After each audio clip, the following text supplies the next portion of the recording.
Hello, my name is Marcus. I'm the compiler of a collection of therapy quotes entitled 1001 Windmills of the Mind, a collection of advanced self-help quotes taken from what's often called the psychodynamic or the psychoanalytic perspective, which long ago, as I understand, was referred to by some as philosophical medicine or narrative medicine, helping us to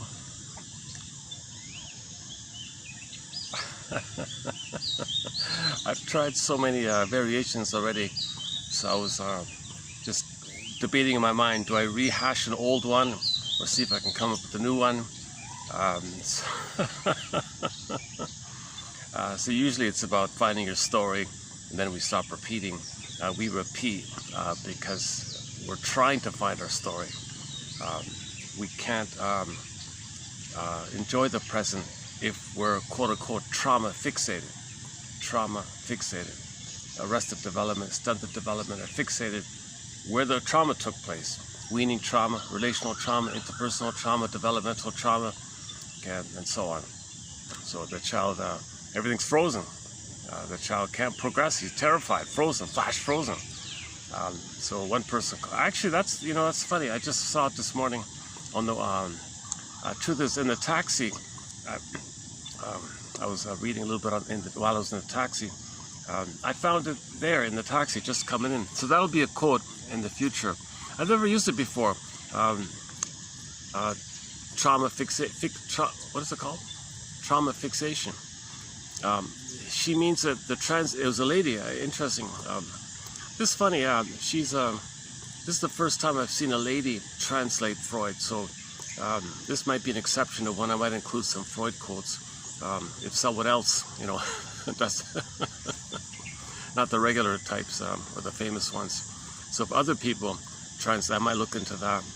If any German speaker says Freud said whatever, I'll include that for sure. Burglar, Karen Horney, and so on, any of the German speakers.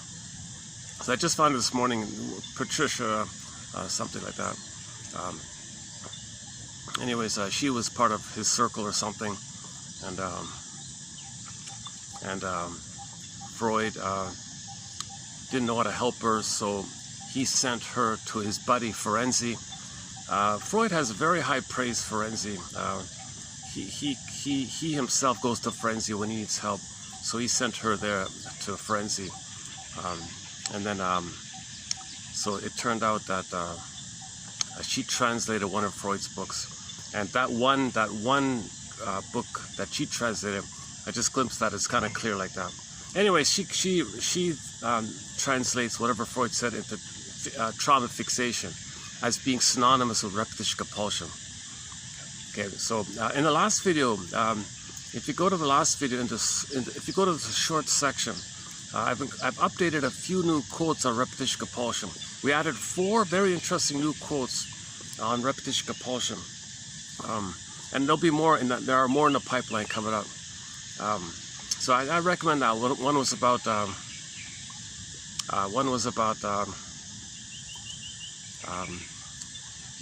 people in ancient times were confused about why are we doing the same thing over and over again? Why are we doing this? And someone said, and someone didn't know, so they just fantasized. Well, maybe we're possessed by something. Something possessed us, or we're possessed. Yeah, that's why I got to, buy my lucky charms and attend my seminars, or I don't know. I'll help you, and maybe they made money. I don't know. I have no idea.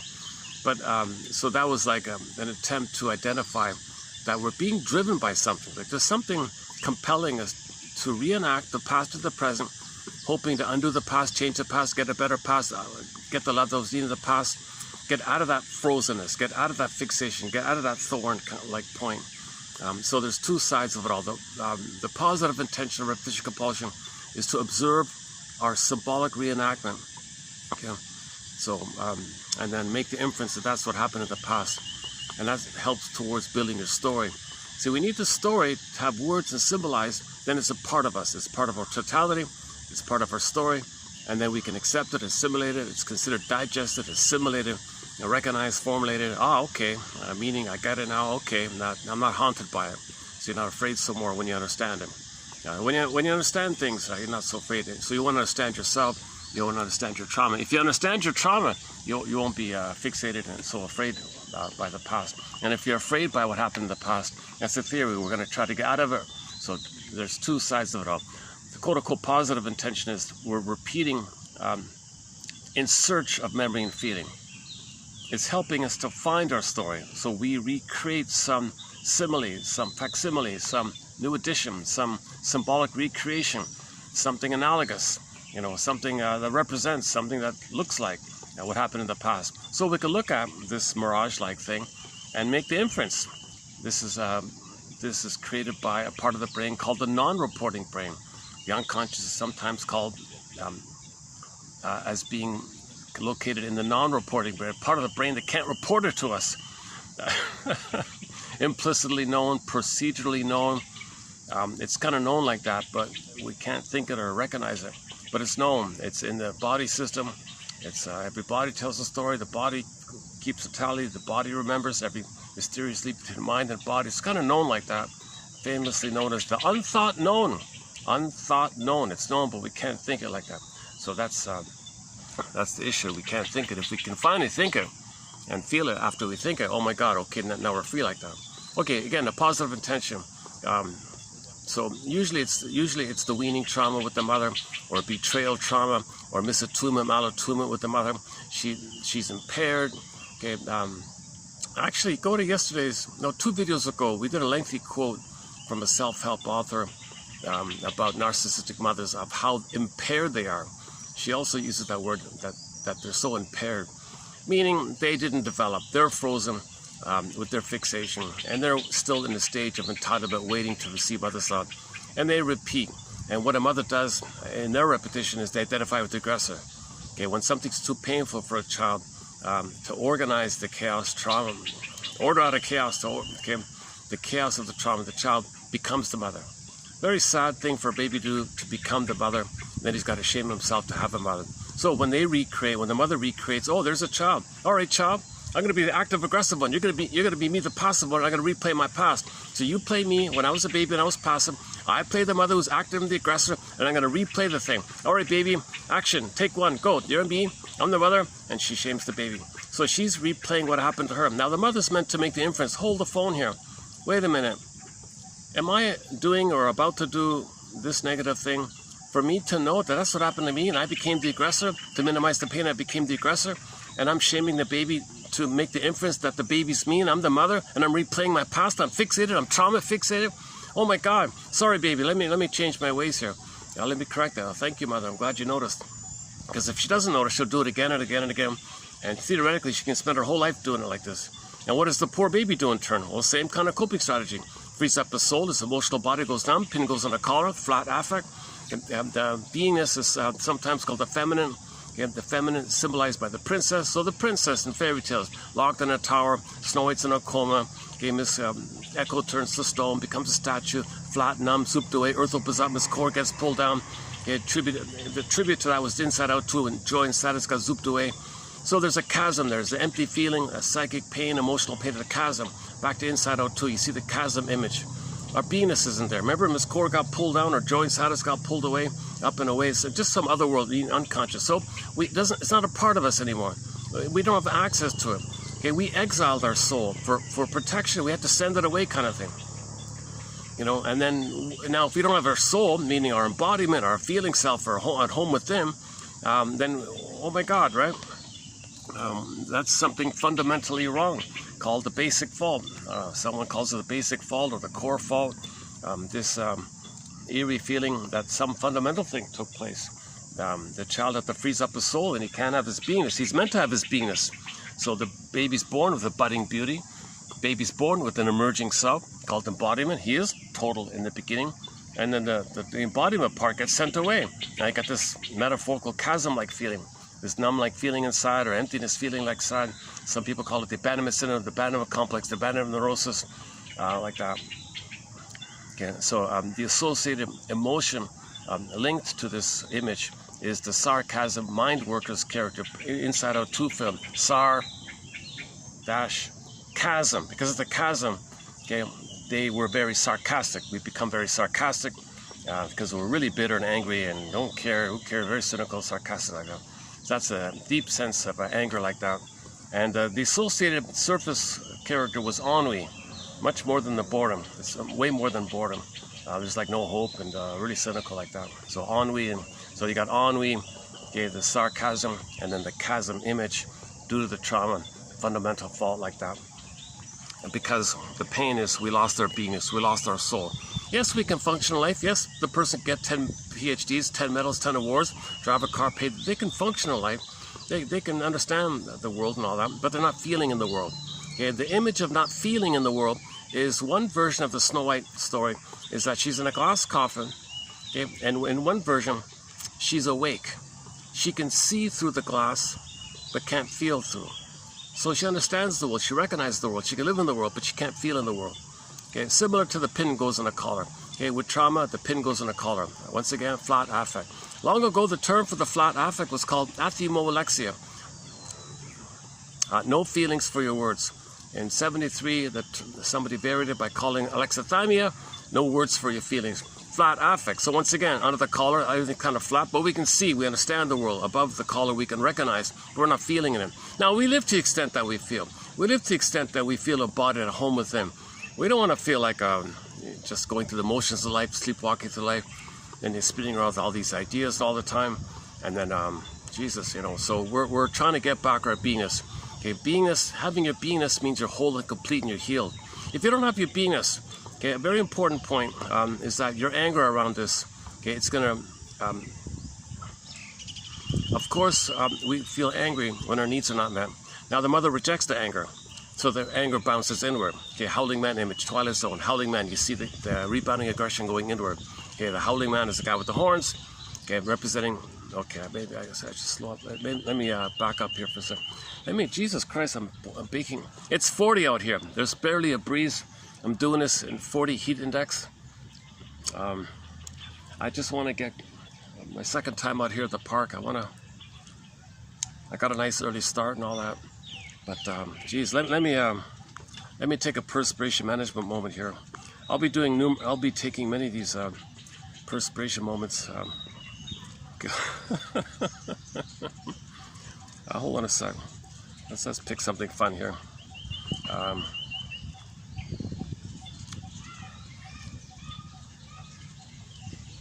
Okay, we haven't played a street heart in a long time. One of our musical voices on our soundtrack is Kenny Shields. Passed away about 10 years ago. He was the lead singer of a band called Street Heart.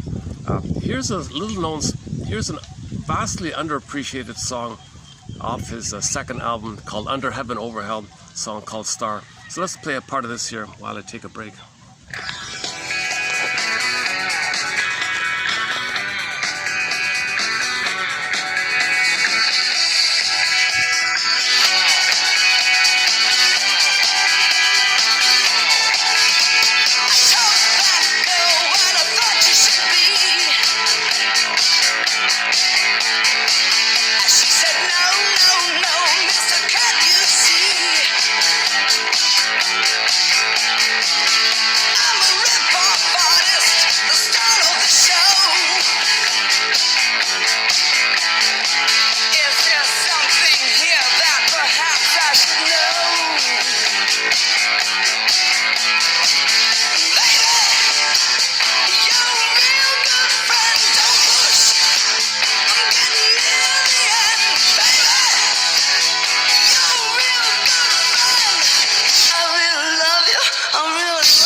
Okay, I'll play it later.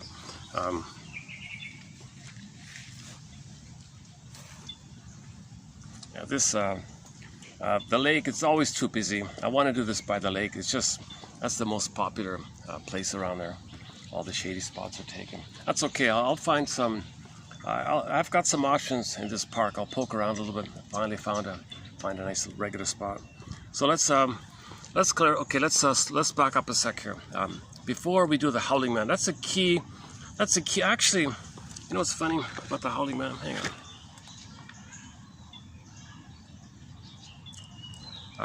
It's coming up in the pipeline.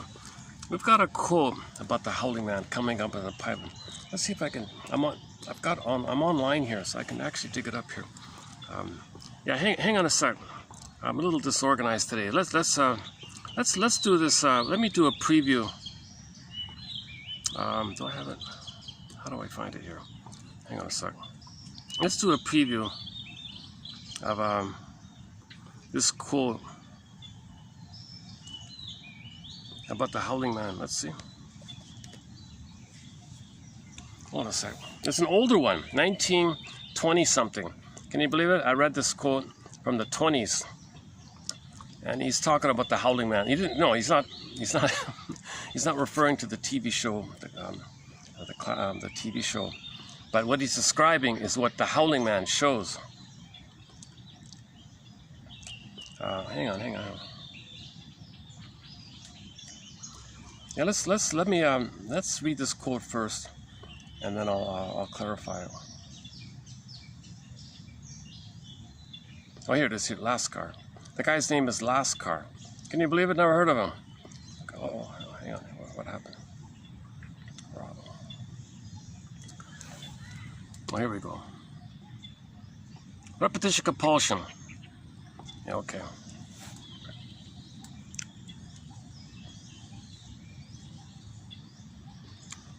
Okay, so I've introduced two core concepts: repetition compulsion and rebounding aggression going out to the side. Your anger at the mother bounces in, you get a psychosomatic symptom, it's got to go out to the side. It's the howling man one. So this issue of the anger going out, blocked in to the side, okay, that's represented in the howling man image. Okay, so back up. So the baby has a need. The baby has an inner expectation. Mother, I need your love. I have a budding beauty. I'm whole and complete, but I'm not ready to be on my own yet. I trust you. I have basic needs for a secure attachment style. Please provide safety and can you see me and be there for me? Let me feel safe so I can kind of develop and be myself and have my beingness, and I want my beingness to be a part of me. I don't want to freeze up my beingness and send it away. I don't want to feel flat and empty like that, and then go in a swoon and feel numb, and then repeat the trauma with others all my life. I don't want this curse. Now, long ago, people thought they were possessed. I don't want to be possessed with this curse, with this traumatic script, this meaning imprint, seared in memories, internal working model, and intrapsychic structure, endopsychic structure, just some kind of schemata like that. That's all it is. Internal working model. Now, when you're going by it all the time, you see life through that model. It feels like a repetition compulsion. That's Mr. Bowlby's take on repetition compulsion. You keep seeing it through the lens. That lens you create, that filter, that prototype of yourself and the mother and your feelings and understanding how you survive, how you cope, and flash frozen, and you apply that to everything. So you're seeing through the lens all the time. That's his way of talking about repetition compulsion. I like Burglar's one. Burglar, about the 45 record. We press in the memory, carry the 45, new situations, play the only tune, recreate what's on the record. I kind of like that one personally. So we'll do that one with Edmund Burglar. One of our mentors, Edmund Burglar, about the record. Okay, so the basic idea here is life forces object seeking. That's Fairbairn's, probably one of Fairbairn's most famous lines. Life forces object seeking.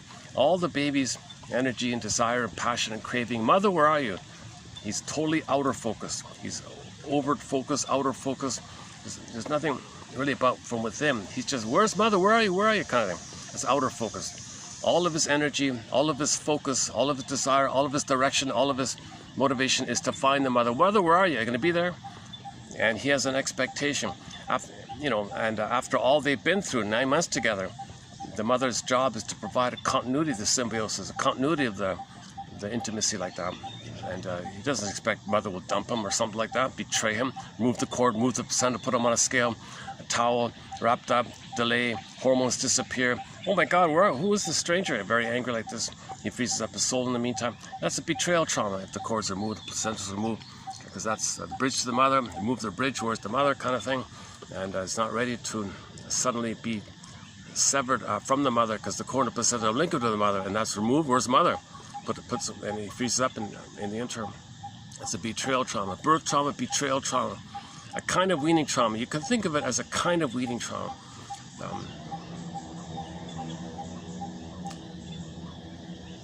Because the emotional feeding is broken. The emotional feeding. Yes, the milk, you can get the powder stuff or the milk, but the emotional feeding is broken.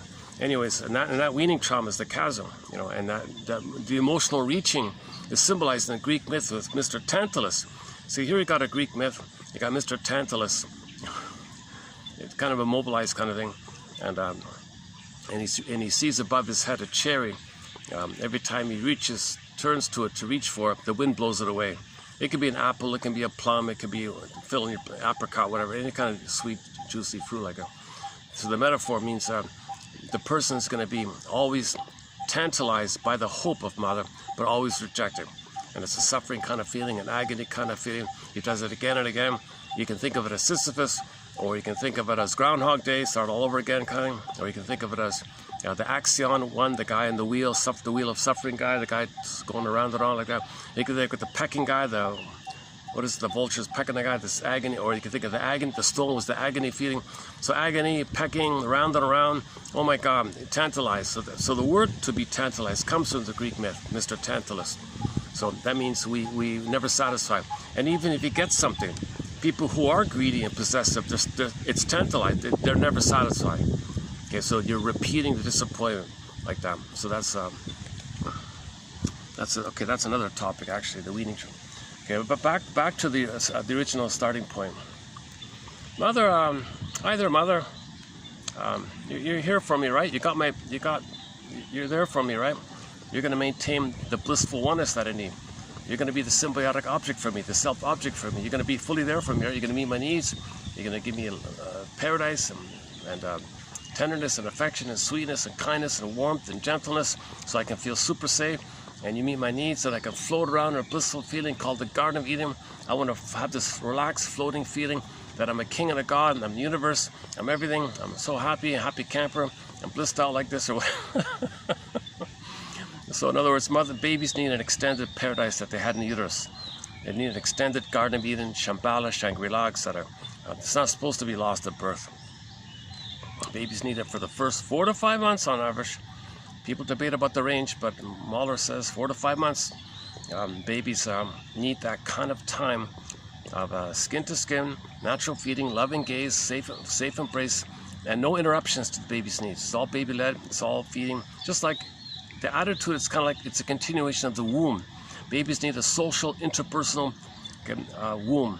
Mother, I need like a social womb with you, an interpersonal womb with you. I need like a womb-like matrix with you. Okay, back to I need like that oneness, mother-infant dual unity, pair unity, and the feeling is called participation mystique. Mother, I need this participation mystique. I want to participate in this mystery of being one with you. It's a mysterious thing. Unio mystica, I want to be one with this mystery. So the baby's a mystic already, right?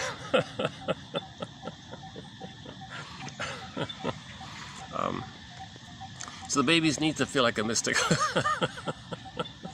Babies need to feel that they're everything, they know everything, infantile megalomania, they're a king and a god, magician, sorcerer. Because the baby thinks that everything happens, he creates it. He doesn't understand that the mother's giving him stuff. He needs it, there it is, poof, he gave it himself. He's a magician. He's an all-powerful magician. He's a sorceress. He's a magic baby. He called unconditional hallucinatory omnipotence. Omnipotence of thought. Magical thinking. He has like a little thought. There it is. Magical thinking. I thought it. Poof. There it is. Magical thing. I got magic thoughts. I think it. Poof. There it is. Later on, he might shake his rattle. Magic gesture. Oh, there it is. So he thinks he makes everything happen, right? So that's okay. The baby's allowed to have that natural starting point where he thinks he's the universe. Then he thinks he's a special God chosen and the universe chose him, and he's a special God in the universe and he's chosen like that. Okay, so in other words, the universe is there just to serve them. He's the center of the universe kind of thing. That's the next part like that. And then he needs that second part to continue for the first, that oneness kind of thing to continue for the first 4 to 5 months. That's kind of basic. So, okay, let's just start off at the birth. Let's assuming there's no prenatal trauma, no prenatal distress syndrome. Okay, and let's just take it at the birth kind of thing. So he needs to come out of the canal with the cord and the placenta intact, called lotus birth. I wonder, oh, hey, oh, I missed it. Oh, maybe it'll come back.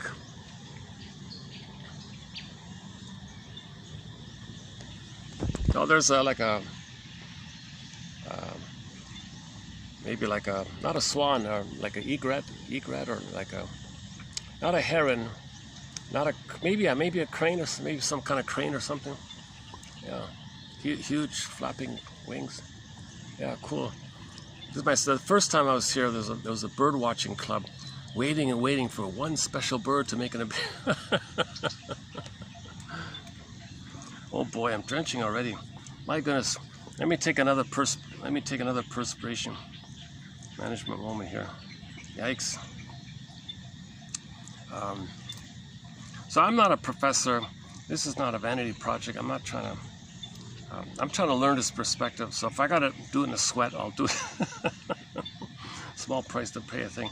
So I'm trying to learn this perspective. I'm not a professor, midwife, doula, nutritionist, gynecologist, cultural anthropologist, physicist, scientist. I never studied psychology. I would love to be analyzed. I've never been analyzed. I would definitely love it. Or Star. What happened to Star here? Oh, here's Star.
Many of his songs sort of have a ambivalence, rant, complaint, confusion, trying to understand, trying to have a relationship with a woman with the BPD, or a woman who's a femme fatale kind of girl, a woman who lies all the time, narcissistic women.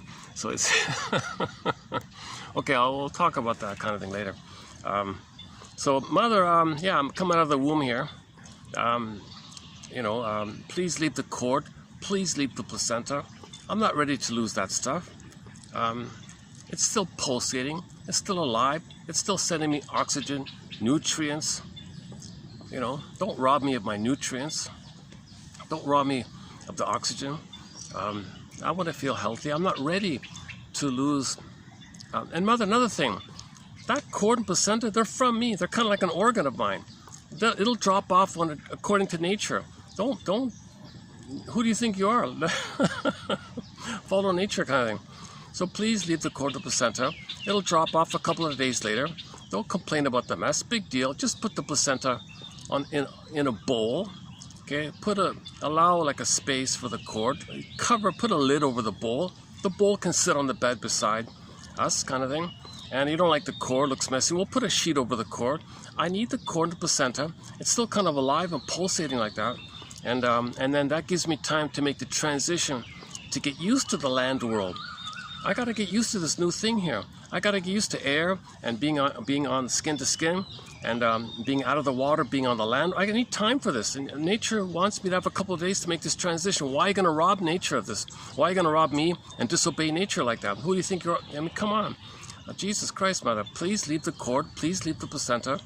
Okay, look at the lotus flower. You see the lotus flower? Nice flower, stem, pod, flower, stem, pod. Okay, me, cord, placenta, me, okay. Otherwise, that's a huge betrayal. That's a huge deprivation. I have a birthright. I have a natural birthright to have my cord and placenta as long as I need, and it'll fall off on its own accord, kind of thing. One nurse said that if you are going to remove the cord and placenta early or something, the only time ethically you're allowed to do so, maybe, it's still a question mark, but is only after the cord, which is, kind of with the blood going through, it looks reddish or purplish or bluish or something, and it's still kind of moving and pulsating. We got to wait for all that cycling to complete. So finally, the cord will turn white. Okay, then that means all the blood flow has finished its cycling. But still wait. Wait for the cord to flatten, kaplunk, like a pancake. Okay, and then maybe it's really complete. And then maybe it might be okay. The child will have established the continuity of the bliss and the paradise with the mother on the land world. So at least wait for that, for Pete's sakes.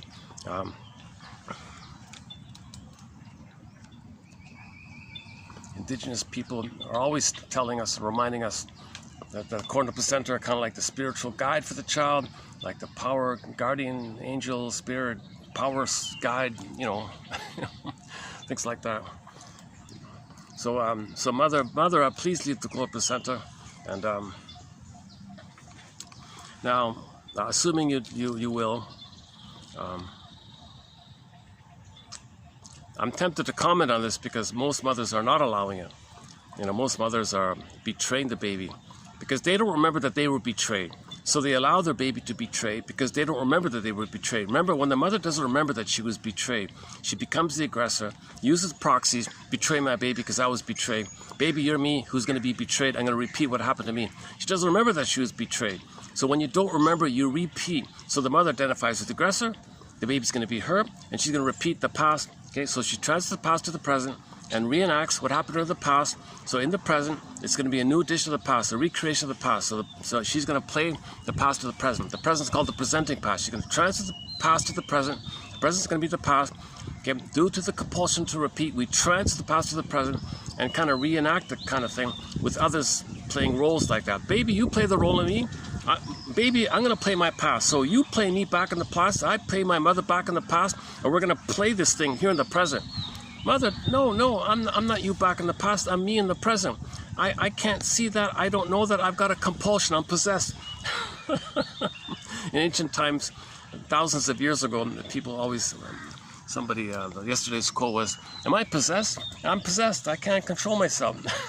No, mother, you're not possessed. You have consciousness. You can get a feeling about this. You can make the inference, and then you won't do it. Okay. Again, go to yesterday's video. Was that yesterday? Actually, was it yesterday? Yesterday in the mall, I did a dialogue between the baby and the mother. I did an experimental metaphysical science fiction dialogue. What if the baby inside could talk to the mother? What if there was a dialogue like that? Parts of it were okay, I thought. Yeah, that's not a bad idea. Maybe we should expand on that. So there was like a negotiation.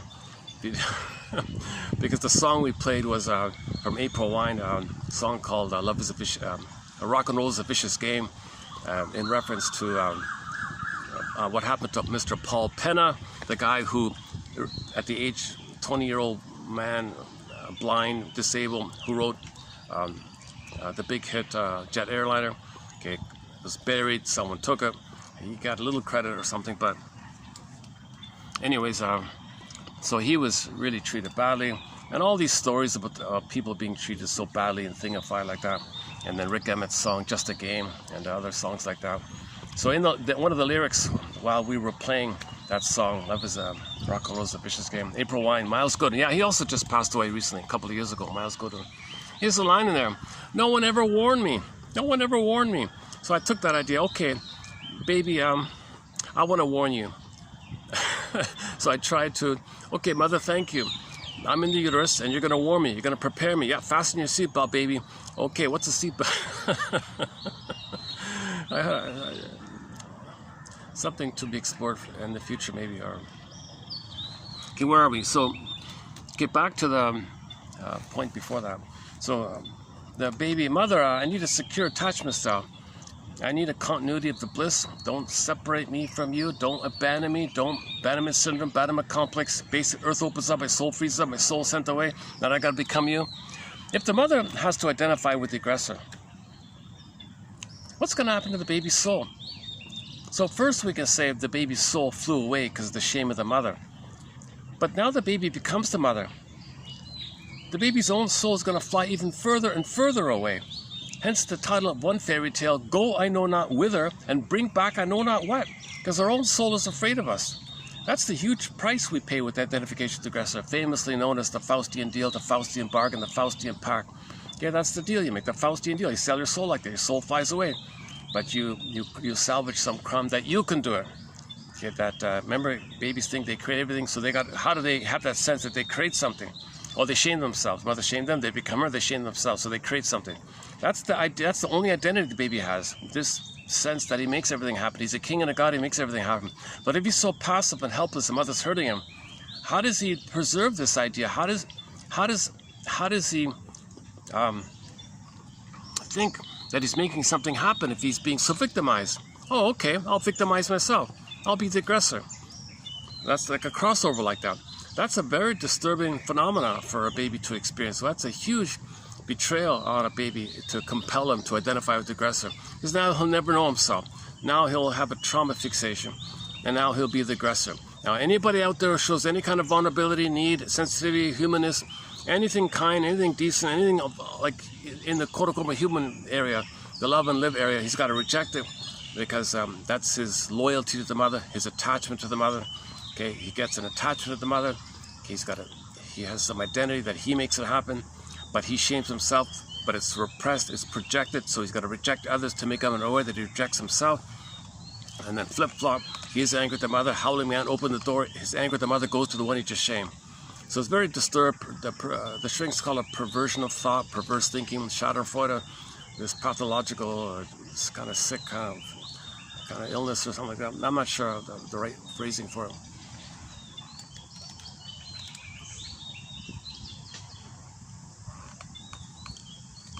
Oh, a slight breeze. Oh my God.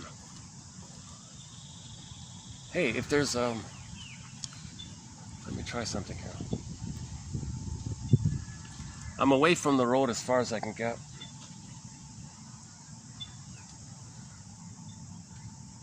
I'm in the quietest, least used section of the park, I think. Okay,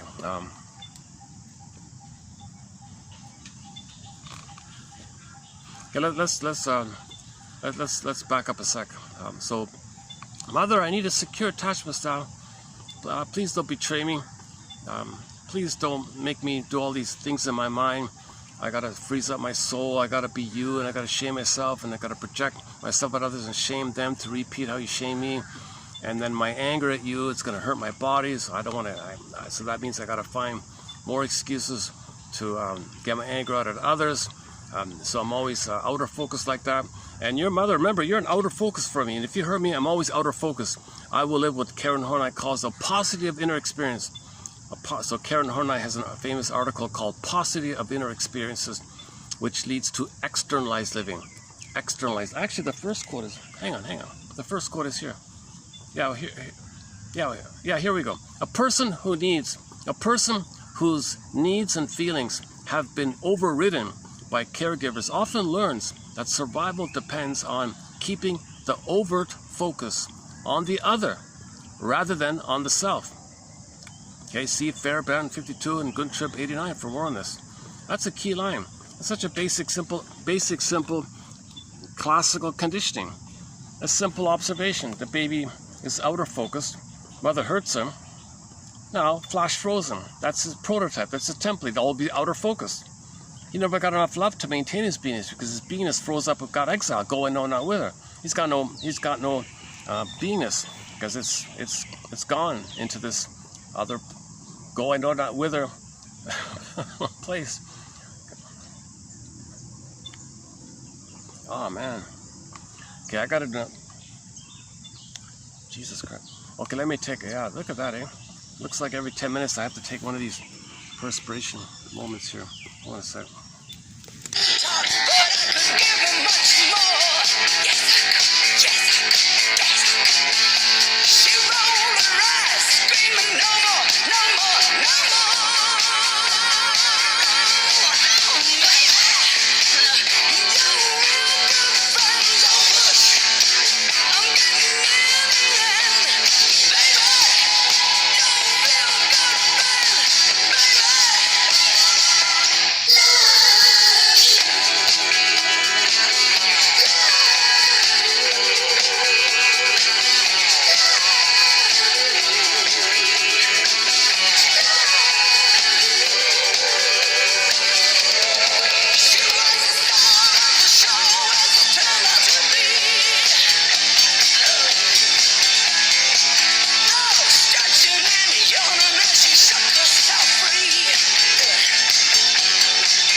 Maybe I shouldn't play that song today, yeah. Very risky kind of song, right? Maybe that's why it wasn't a hit. But when people don't have the oneness, they may be drawn to that kind of thing that he's talking about, looking for the oneness with others, but being rejected, being cheated. So the mother cheated him, the mother robbed him. So he'll look for happiness. The woman will promise it, but she'll cheat him, and he'll only be attracted to that. He's replaying what happened. Okay, baby had a great hope, okay, for mother's love and all that. She betrayed him. A great hope fell. So back to Emily Dickinson. A great hope fell. You heard no noise. The wreckage was within. O cunning tale that let no witness in. The great hope, that's the allurement, that's the enticement. That's like the promise. Mother crashed him. Yeah, he was robbed and destroyed. So he repeats that. He's only going to be attracted to women who remind them of the mother. Famously known as the mother complex.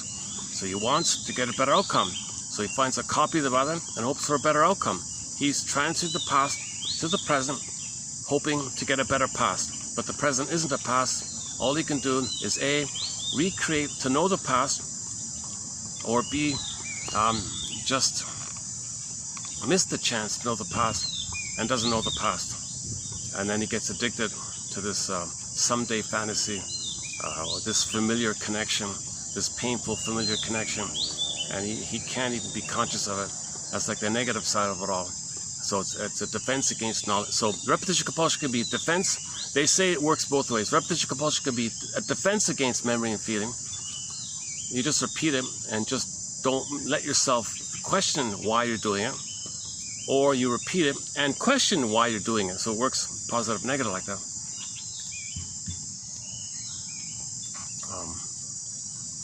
Man, oh man. I guess it's just going to get hotter as the afternoon gets along here. It's just going to get hotter, right? See, at the Swan place, I do it with I got a fan there, like a huge fan. I can do it, but it's just so nice and quiet here. I can hear the crickets. I really look forward to coming out here. It's a bit of a long trek, a little expensive taxi ride, a little long trek to get here. But I just, come on, let's do it. Let's just go. I'm kind of a little careless like that.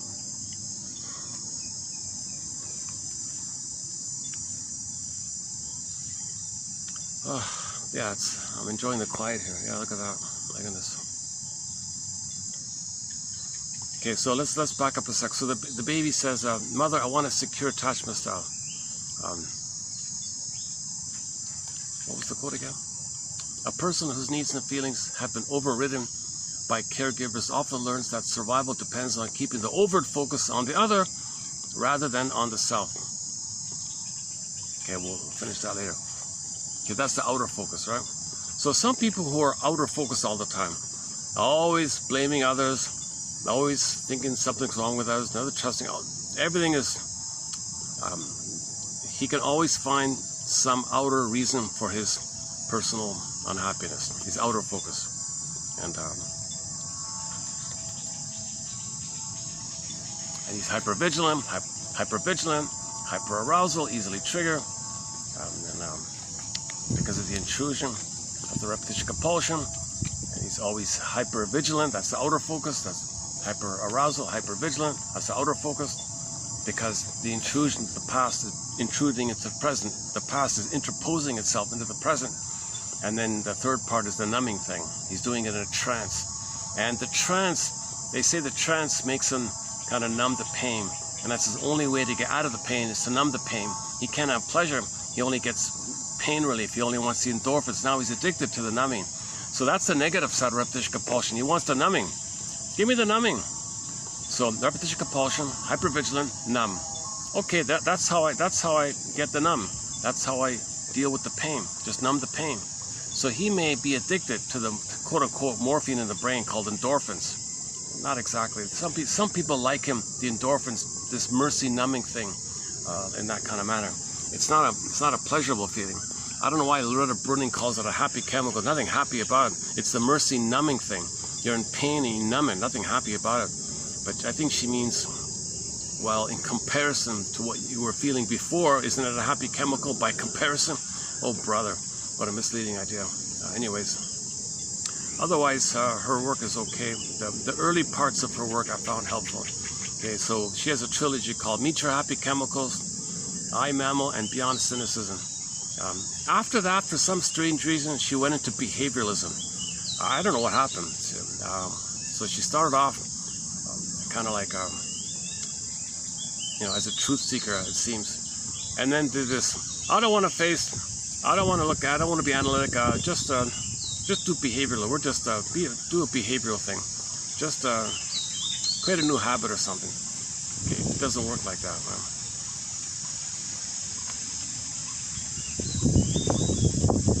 You only accept something good if you admit the anger and mourn the losses of the past. Then you can do something good. But to bypass that stuff, behavioralism is just spiritual bypassing. It never works like that.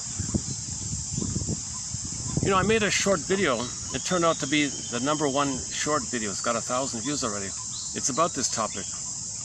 It's about Ruth, the story about Ruth, entitled, what's it called again?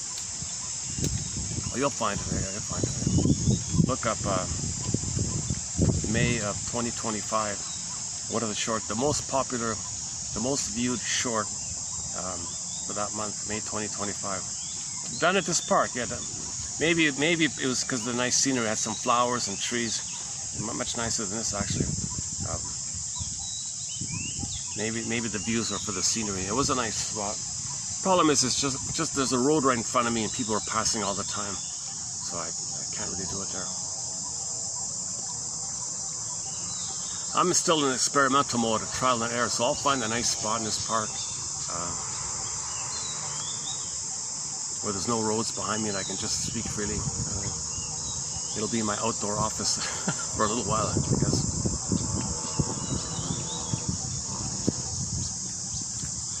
Okay. Oh no, is that it? Oh no, that's not it. That's just a seagull or something, right? Okay.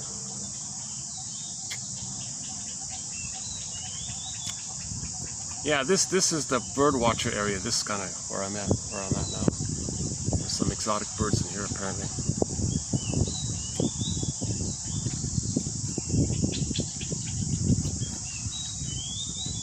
Okay, let's back up a sec. So I'm leading up to Howling Man. The #4 best episode from the Twilight Zone so far that I've seen, in my opinion, is the Howling Man. Gabe's story, #1. Wong's Lost and Found Emporium, #2. Take My False Light, Please. #3. And Howling Man, #4. But the message of Howling Man is so vivid. It's so important. I'm sometimes tempted to make a #1, tell you the truth. But Gabe's story has a more broader, kind of also very vivid one. But Howling Man's very effective, the way they did it with the special effects and the mood and, the castle and the rain and raining at night and the stranger, the whole kind of thing. They did a great job with Howling Man. Anyways, and Gabe's story and the other ones as well. So those are the top 5 for the time being. And we discuss about a dozen other episodes that have a psychological message.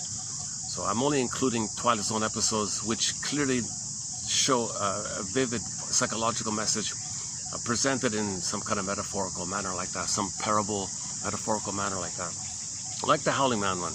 So back to the Howling Man one. So it all starts off with the baby wanting to live. Mother, I want to live. Life force, L-I-V-E. I want to live. I want to live and love. I want to live and love in life. I want to have my beingness, because if I have my beingness in my body, I can be present. I can make I statements. I can share what I feel. I can know what I feel. I can have the blue jay, the bluebird of happiness will be there. Joy will run the console. If there are losses, yes, I can allow sadness. So because I feel sad, there's an I there. I need an I. With the I know what's unique about me, which I express. That's a pleasure for everybody. That's a pleasure and meaning. Shining my light, not at anybody's expense. It's a delight like that. And then I can think reasonably. I can see the third side of the coin. I have empathy for self and others.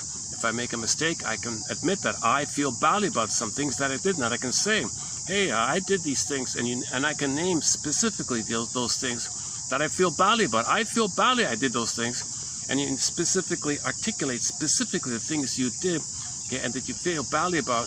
That's a key point. And then that's an expression of apology and sorry. But you can only do it with the I. So the I, most of our living, okay, the quote-unquote human side of being comes from having this authentic I. So mother, I want to have an I. I want to have my I. I was born with the birthright to have an I. I was born with the I, but I'm kind of dependent on you to provide an atmosphere and an environment for me to allow me to have my I, maintain my I, and then I can live with my I. And don't hurt me, so I got to freeze up and exile my I, and I lost my I all the time. And then I become you, and it's very hard to find my I if I got to become you. So I gotta connect with you, but not in a matter where I got to be you and shame myself. I don't want to connect with you in that kind of traumatic way. Come on, that's a huge Faustian compromise I got to make. So please, mother, please,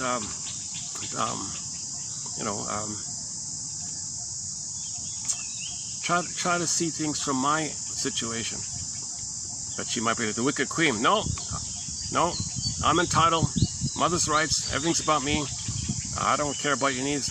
I'm entitled to receive. I'm going to use you to take care of me. No, I can't take care of you. I can't take care of you. No. I'm entitled. My mother never took care of me, and you got to take care of me. Oh my God. Okay, so there's all these complications with the mother if she's traumatized and impaired, if she's got a stinger personality pattern, narcissistic, okay, any one of the narcissistic patterns. Okay, the familiar overt one that we know about, maybe she's like a Donna Juana version of it, or a waif narcissist, a clinging vine narcissist, a voyeur narcissist, a passive-aggressive narcissist, okay, or maybe she's like the bully pattern, or Iago, or other disturbing patterns. She's not going to love, because those patterns don't have the I to love. The mother's got to say, I love the baby, but there's no I there, so how can she love? So she hates the idea of love, so she doesn't want to be triggered of this. So back to the Snow White. Let me change up the song here. Hold on a second. I got to take another perspiration. Actually, maybe I can. Let's do it this way. Hold on a second.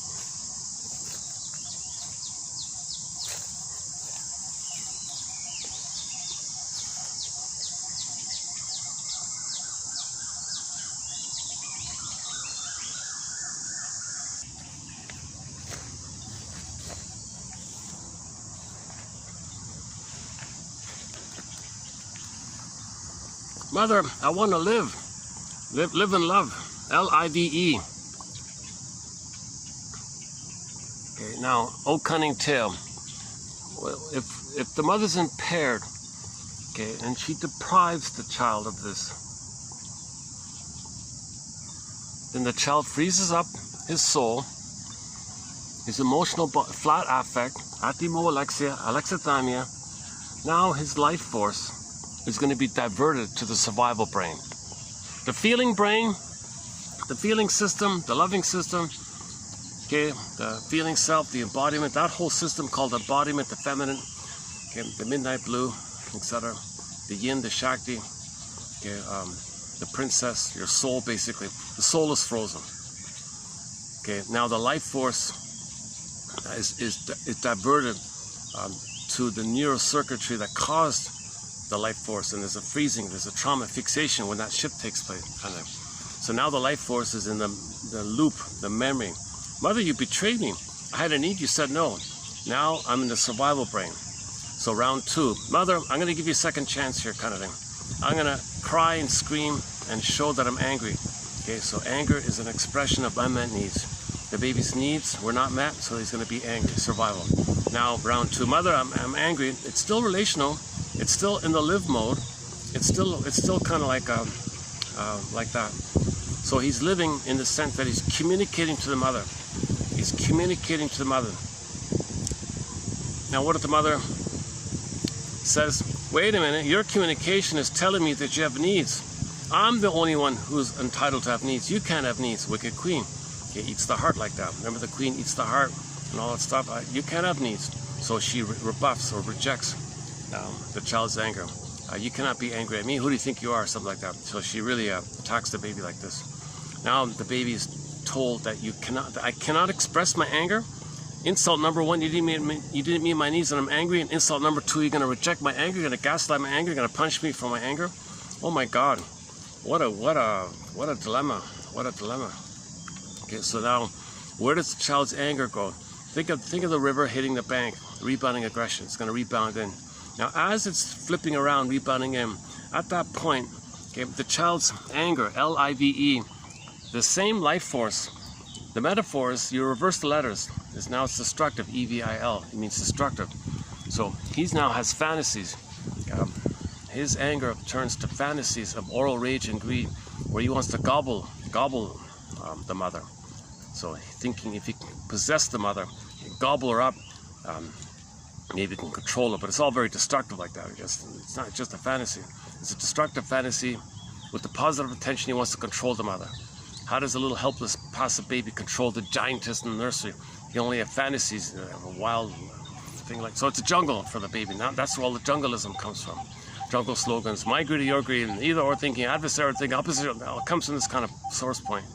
So now the baby's now the baby's anger at the mother hits the bankers kind of, and then rebounds in. So L-I-V-E rebounds, E-V-I-L. Now you got a personification. You have a spokesperson for this rebounding aggression towards the mother going in on your body. That spokesperson is the howling man. In the Twilight Zone, you got the howling man. So the image shows you got a castle. That's the person or the body, and in the castle there's a room. Okay, so in the person there's an organ. Okay, castle, room. Okay, body, organ. So in the organ or in the room, which is the organ, okay, you got your own anger of the mother attacking one of your organs. Now the personified image, it's destructive. So let's create a picture, a symbol that represents this destructive, your own anger, which is now destructive. So the guy with the horns. And in the Howling Man episode, they named a bunch of them. Okay, Bila Bai, what is it? Ariman, Amadeus or something like that, I forgot. Not Amadeus, it kind of sounds like Amadeus. Okay, Satan, Devil, Lucifer, Black Angel, Dark, all those kind of things. Okay, all that means, they're not real, they're symbols. Okay, so it's destructive. It just means destructive. So it's destructive on the body. Okay, so that's why when the Howling Man is in the room, in the castle, okay, the monk said, this is dangerous stuff. Like, we got to analyze this, we got to interpret this, we got to figure this out, because if we don't figure this out, if we don't discuss this, anger at the mother, going in like that, then it's got to go out to the side. It's going to leak out to the side. And then sure enough, the guy, the Howling Man, escapes to the side. Now he's going to be destructive either overtly or passively. He's going to be destructive in either the overt way or in the covert way. So the person will be aggressive or passive-aggressive. Aggressive implies overt aggressive, but passive-aggressive is just as harmful. In passive-aggressiveness, harm is done by what you don't do, and you find covert, sneaky ways to do it. It's not passive in the sense of lazy or something like that. It's just a hidden way. I mean, like hidden. Okay, this issue of passive-aggressiveness, we just completed a 7-video special run on. I highly recommend the 7-video. What's going on here? I got this. Some kind of bug here. Oh, it's a little tiny spider. Oh, I got a baby spider on here. He might be Spider-Man. Maybe I'll become Spider-Man. Did we get him? Did you go your way? Did you find your...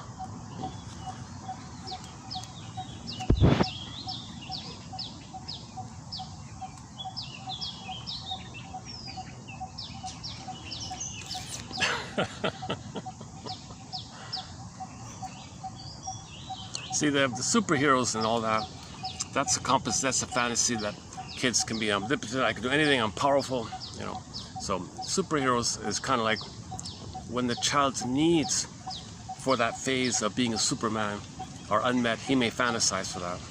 Okay. Kids who do have that phase, it's not really of interest to them. So up until 18 months, all babies think they're so powerful like that. But this begins post 4 to 5 months, when the baby has motor skills. He can walk, crawl, hop, skip, jump. He can do things. He's got motor skills. He's active. He thinks he's a god. Now he's got these new powers. He thinks he owns the world, and he's got these new powers. He's Superman kind of. So if the mother rebuffs him for that, he may later on be heavily drawn to superhero stories and cartoons like Spider-Man and Aquaman and all, all those kind of things. That's just one version, one take on it. Okay, so back to the howling man.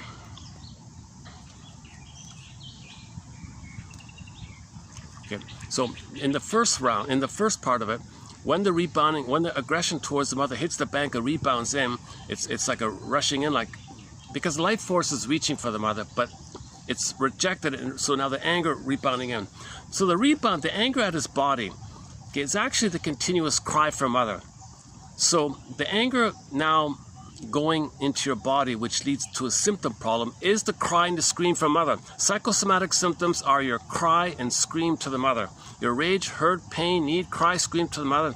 So it reaches out to the mother in anger. Mother said no, goes to the body. Now your body's overloaded like this. It'll lead to a psychosomatic symptom. Whatever, take your pick. Some organ system, some organ, some part of the body. It can be skin, it can be livers and things like that. Kidneys and spleen. Johnny Sarno thinks most of your body armor, like a body tension, frozen shoulder, all that stuff, that's like you're protecting yourself, like you're shielding yourself from your mother, like you're protecting yourself, body armor like that. So it's your mother's hurting you, and you're angry at her, and so you gotta protect yourself from her. That's the arm. How does that work again? Okay, let's put that aside for a minute. That's like a branch of it. Okay, so the anger at the mother goes in, and it's going to affect the musculature or the skin or the organs like that. So that's the image of howling in that Twilight Zone, howling man in the room like that. And like the monk says, you know, he's going to escape. At some point, it's got to come out. Okay, now when it goes out, okay, commonly, okay, they're looking for any excuse to think that someone else out there. Okay, this works in two ways. First, the simple one is in prejudice. Okay, so a lot of prejudice comes from the. Oh, there's the guard there.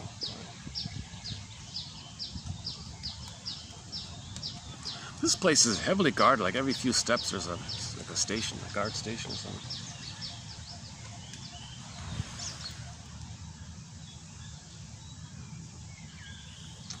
Okay, I hope he doesn't mind. Okay, just to my side there a little bit. Okay, oh boy, yeah, I'm sweating again. Jesus. Come on, breeze, give me. I'm reminded of the Happy Days, the Fawn's Guide. He was a symbol of like a superhero. He could snap his fingers and make things happen. Magical thinking, magical thought, magical gestures. He snapped his fingers, and then the cricket stopped. He was camping, and he was bothered by the noises. He said, stop it, all you animals, and click, they all stopped. Magical thinking. He had thought, made it happen. Made a gesture, made it happen. So I was just reminded of that, right? So if the fawns were here, he'd snap his fingers, and there'd be more of a breeze.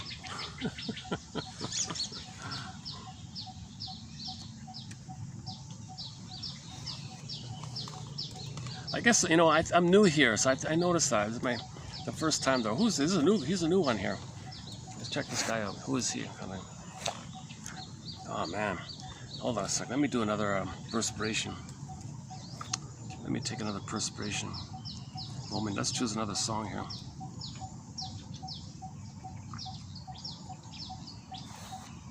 Let's just pick one at random here.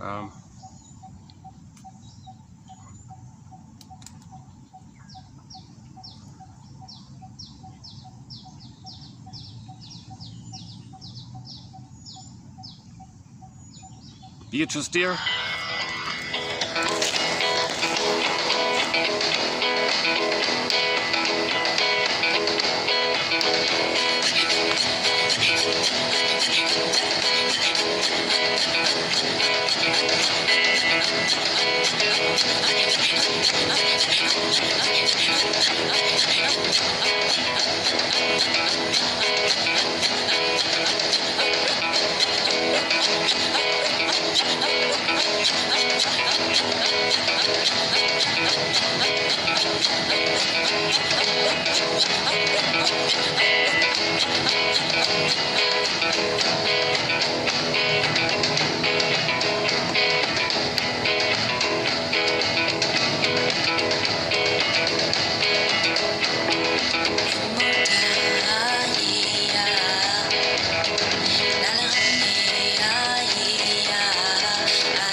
That's off her album called My All To You, Beatrice Deer, one of her musical voices, Beatrice Deer.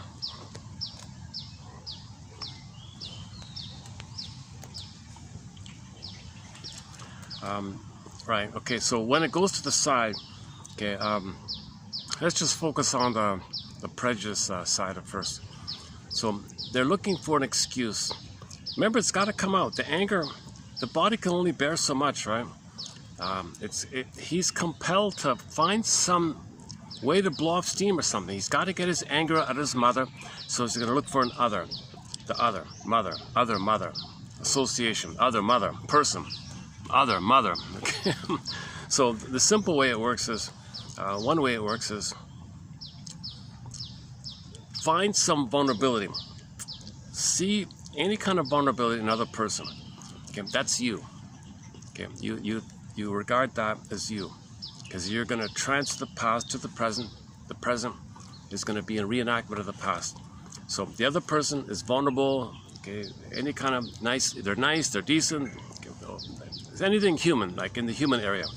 They don't think like a jungle or something. Anything in the kind of human area. Humans are vulnerable, humans have feelings, that kind of thing. So identify someone like that. Right off the bat, that's you. You're the mother. So with your insulting humor, dark humor, shadow-forward humor, put down humor, insulting comments, whatever. Okay, you say that you make some disparaging, belittling kind of remark about them.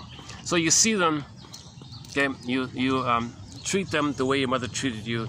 because your soul is repressed, it's projected, and to keep it repressed, you got to project it.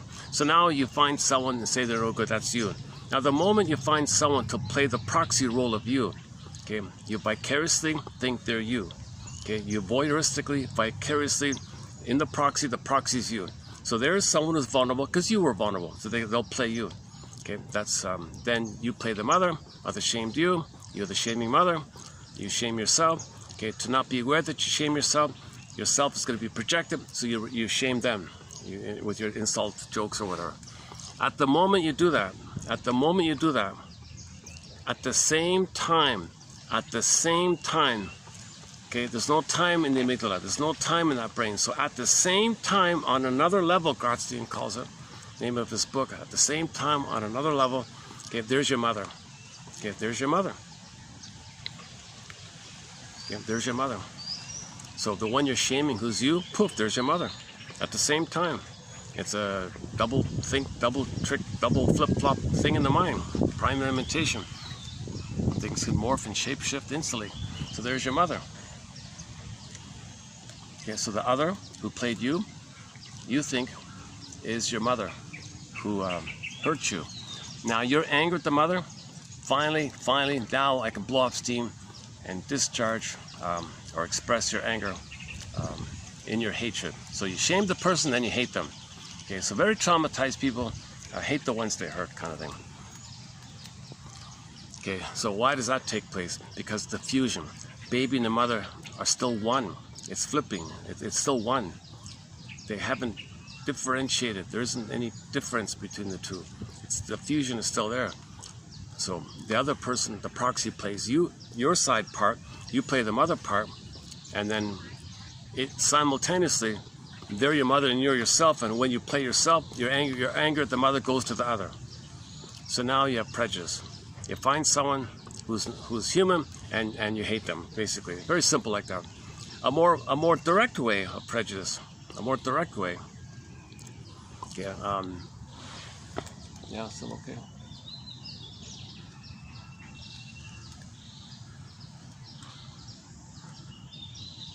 Well, I've got shade here. Let me stay.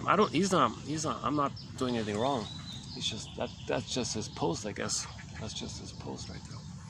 Okay, next time I'll try another spot.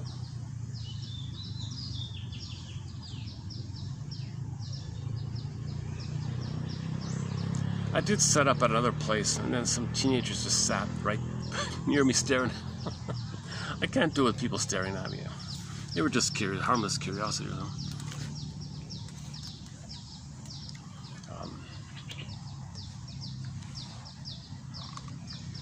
This is for people in midlife anyways. This is for people over 40 basically.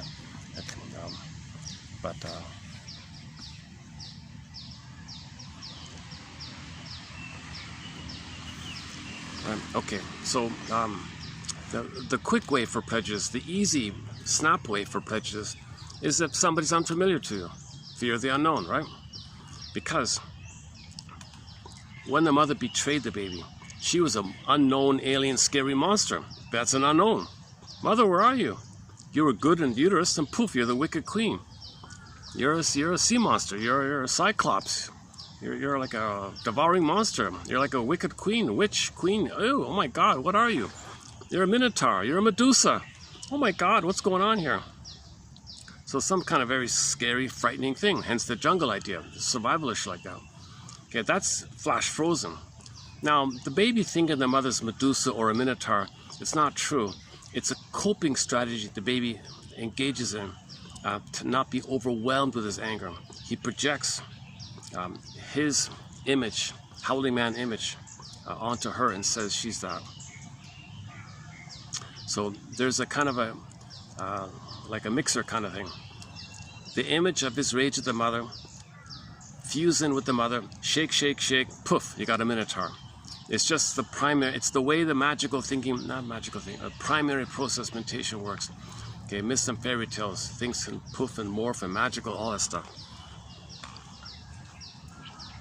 So that's a triggering phenomenon. Mother, who are you? You're like a monster now.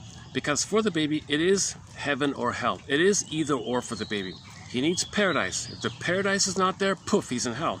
It is heaven or hell for the baby. Oh. Just one of the maintenance people.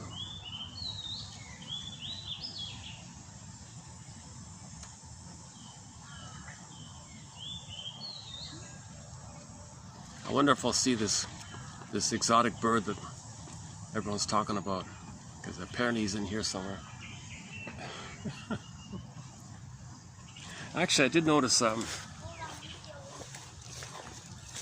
still there. There's you can't see him, but there's a turtle. No, I can't see. Oh, no, I can't see it. I can't even see it anymore.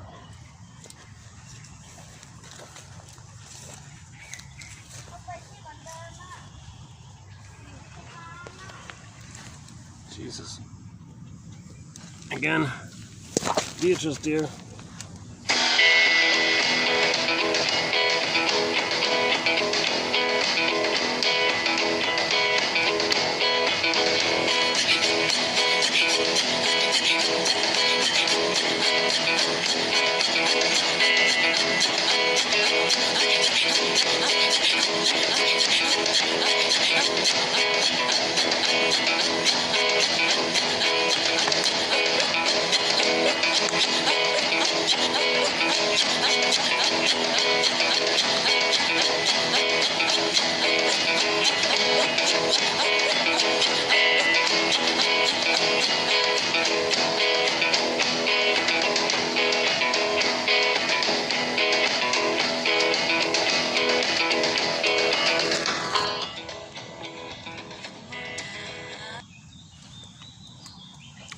My ice is all melted.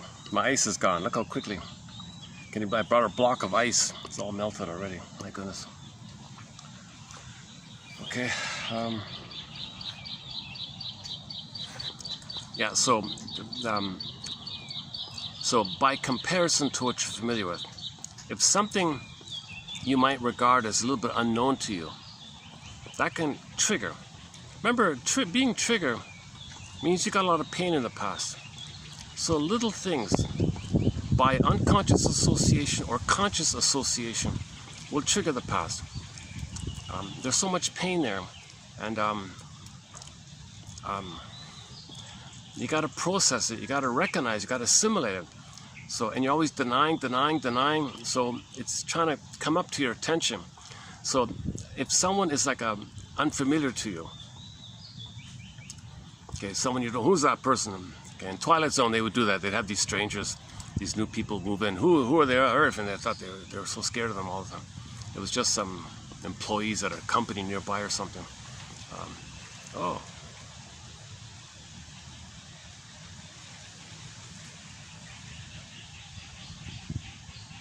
Oh, they caught is that a fish? What is that? Well, it seems, she caught something, huh?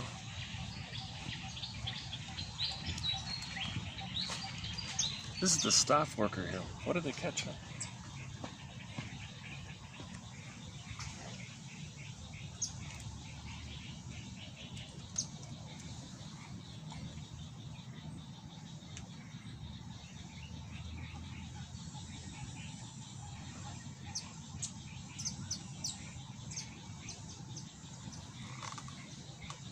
I guess it's a fish, huh?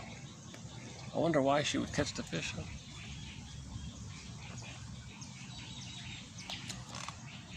They have baby alligators in these waters here. Yeah. Sometimes they make an appearance. Yeah.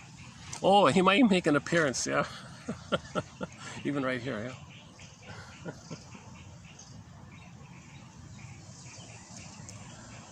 Oh, if my ice is melted, I'm just thinking I'm gonna have to bail on the whole park thing then. My goodness. I plan to do like a full video today. Son of a gun. Can I buy ice? I can hit the pause button and take a taxi to the nearby mall and finish up there maybe.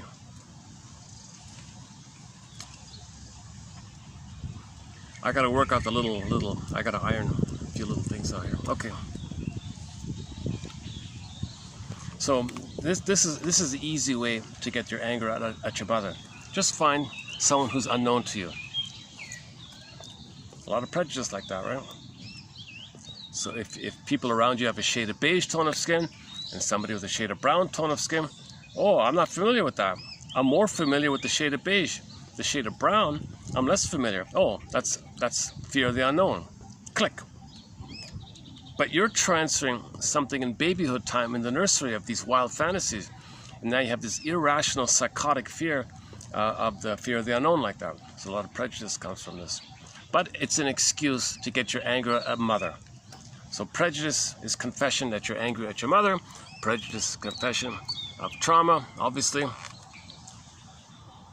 And so on.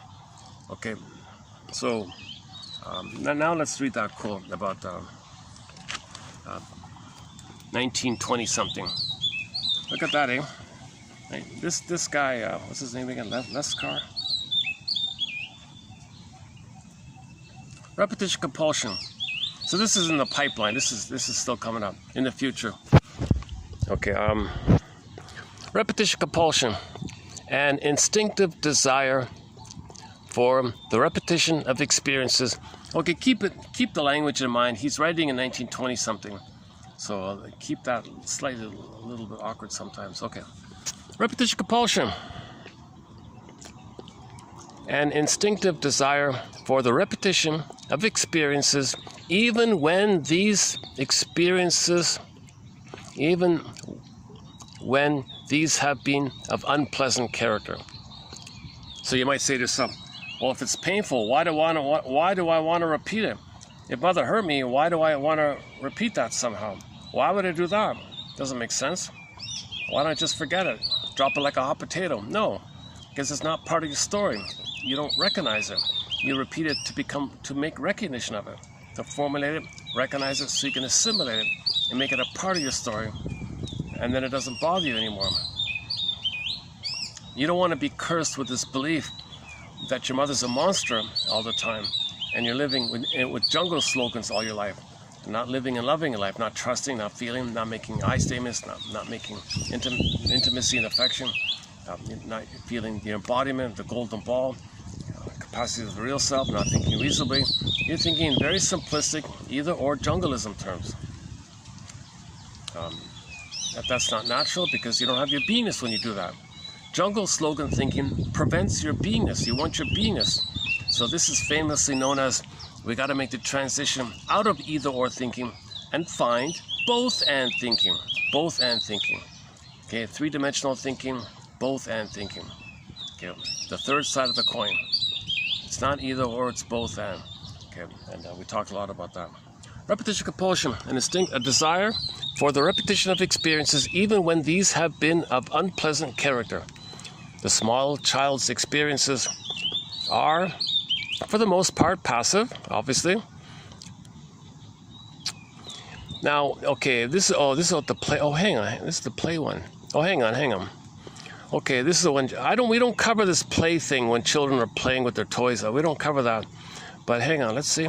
In his play life, he reenacts them with this difference, that he assumes the most active part in the situation in an instinctive desire to secure mastery over it.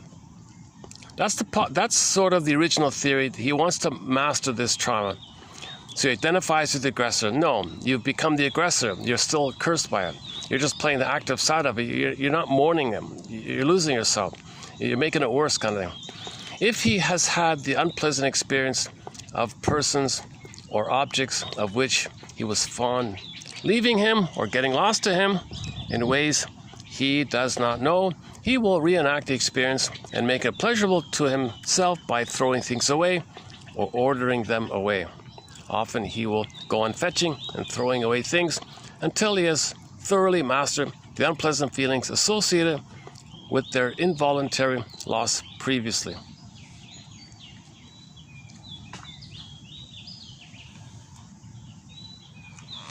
Okay, so there's something missing with this quote, but anyways, you'll observe the child identifying with the aggressor in his toys. So if mother shouts at him and he's passive, he'll take his toys and shout at the toys. They're shot at the toys all the time. If mother neglected him, then he'll neglect the toys. How the mother treats him, he'll treat his toys that way, thinking he's going to somehow master it. He can have 20 lifetimes being cruel like that, the way his mother was cruel. It doesn't change it. But we see children doing this. They're just trying to cope with the pain of it. That's how we cope with pain. You identify with the aggressor. In the same way, when he has been hurt by contact with whatever, some kind of object, he will be afraid of it only so long as he fails to recognize its innocuous nature. As soon as he does so, he will repeat the experience of the contact, but in such a way as to be the active agent who makes others suffer.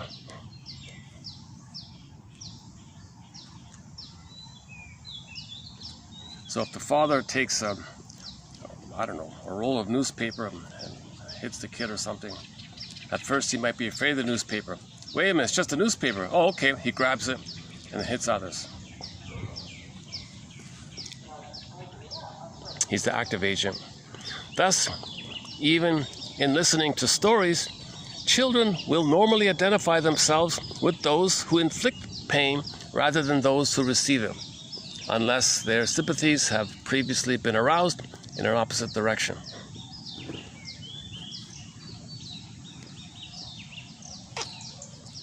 Yeah, so people who root for the villain, okay, that's the aggressor. They've identified with the aggressor. They don't want to identify with the victim themselves. They've crossed over and made the Faustian deal.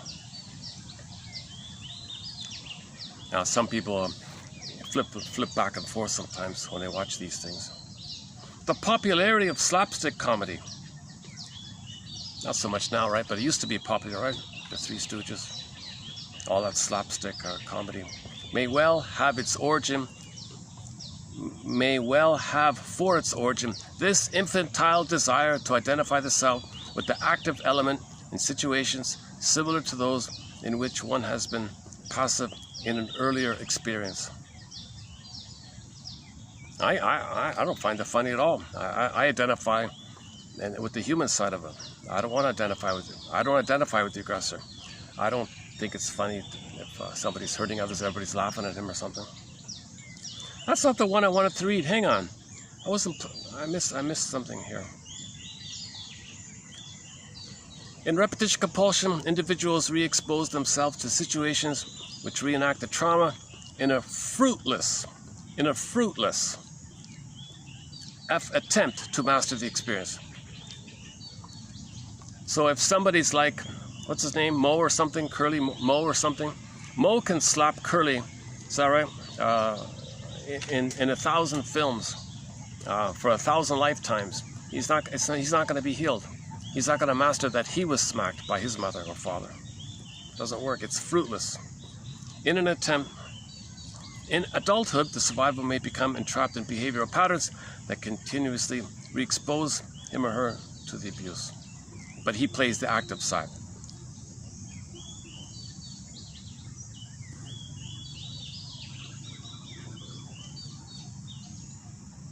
To not feel that he was abused, he becomes the abuser. So this is called identification with the aggressor. Okay. It's too painful for the baby to be abused by his mother, so it becomes the mother. Then he treats others the way his mother treated him. So some children who are abused might like the villains in the cartoons. They did a good, make some excuse. Hey, he acted very well, the villain. I like the villain. I thought he did it. Just an excuse.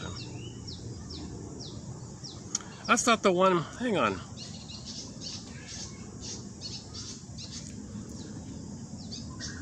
Is it this one? Repetition compulsion, the tendency of the psyche.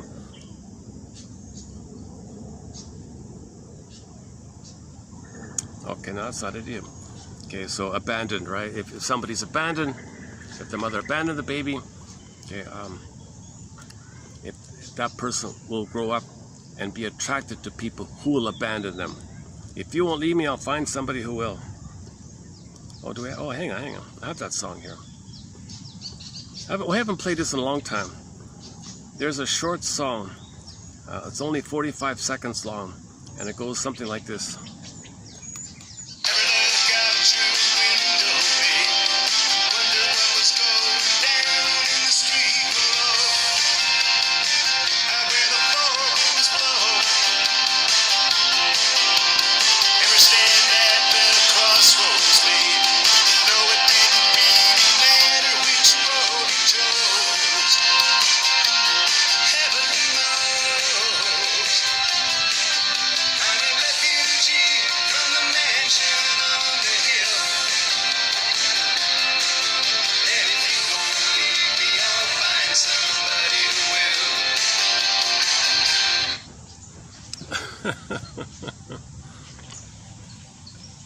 So the mother abandoned him.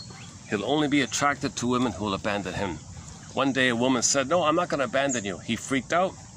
"All right, well, I'll abandon you and go back to finding women who will abandon me," kind of thing. He can't accept, he can only accept love if he mourns that he didn't get. After he mourns the betrayal, then he can accept love. He can't directly accept love. He can't bypass that kind of thing. It freaks him out. It's a betrayal to himself. He betrays his anger. He doesn't want to betray himself. He's got to process and cleanse out the anger at the mother by engaging in the mourning process, by identifying whether hurt him. And then when you do this, some kind of mourning, abreaction, Firebird, Phoenix, feeling some kind of emotional knowing, you got to get some kind of emotional knowing of the past. After you get the cognitive knowing, it may lead to emotional knowing. Then he can love the girl in the present, kind of thing. But if he doesn't know that, he's in a compulsion. He's possessed, quote unquote possessed, right? He's unknowingly going to repeat that mother abandoned him, so he'll only find women who will abandon him. Same thing with Katie. Same thing with Katie. Same message in Katie Lee. Do I have it on here? Hang on. Same thing. Yeah, here we go. Katie Lee.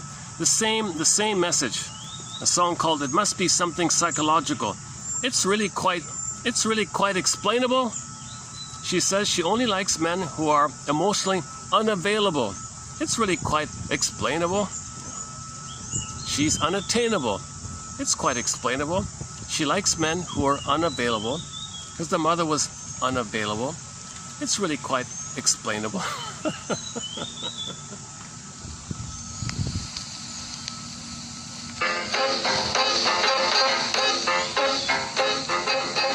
Must be something psychological. It may be something very physical that makes me feel the way I do whenever I'm in touch with you. I think it's something strange and mystical.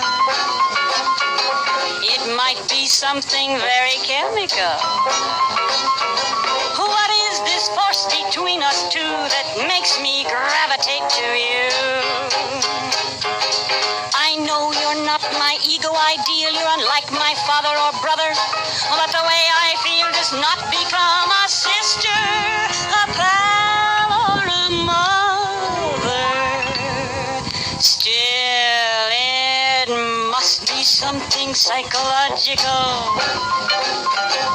It may be something very physical that makes me feel the way I do whenever I'm in touch with you.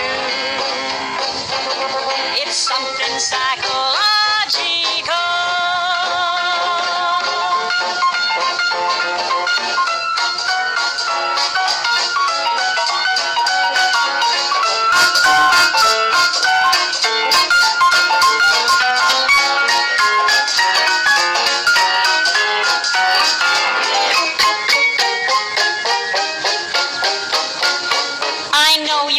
My ego ideal, you're unlike my father or brother, but the way I feel does not become a sister, a pal, or a mother.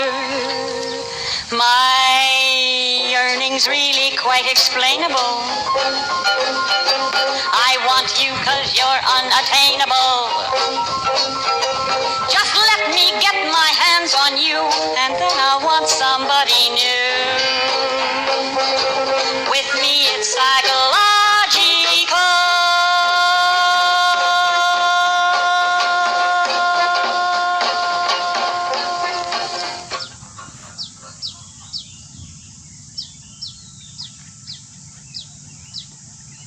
Katie Lee off her album entitled Songs of Couch and Consultation. That's her main hit. That's her big hit. We also play Shrinker Man and a couple Properly Loved and a couple of others. You know.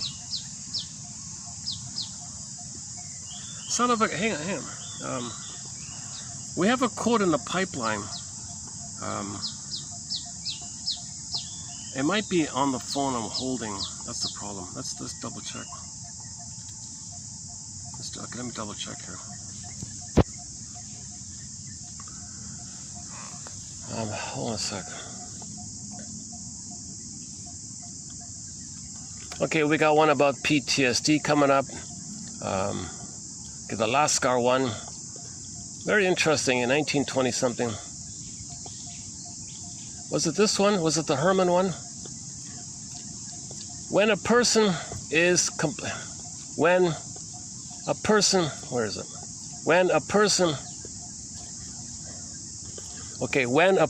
is completely powerless and any form, okay, the baby can't do anything about it, right? Okay, so everything shuts down. The helpless baby escapes from the situation by altering, by blanking out, by freezing, some kind of disassociation.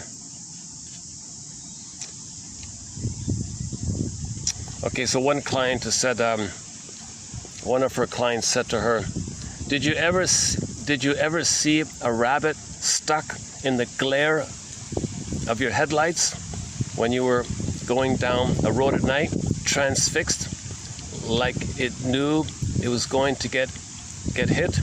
Well, that's what happened to me. I couldn't scream when mother hurt me. I couldn't move. I was paralyzed. I felt like a rag doll. There was a feeling of indifference, emotional detachment. This altered state of consciousness might be regarded as one of nature's small mercies, a protection against unbearable pain. Okay, that's the mercy one, yeah. So her saying she felt numb and all, detached and numb and all that, that's the mercy one. It's not a happy chemical, right? It's more of a mercy chemical.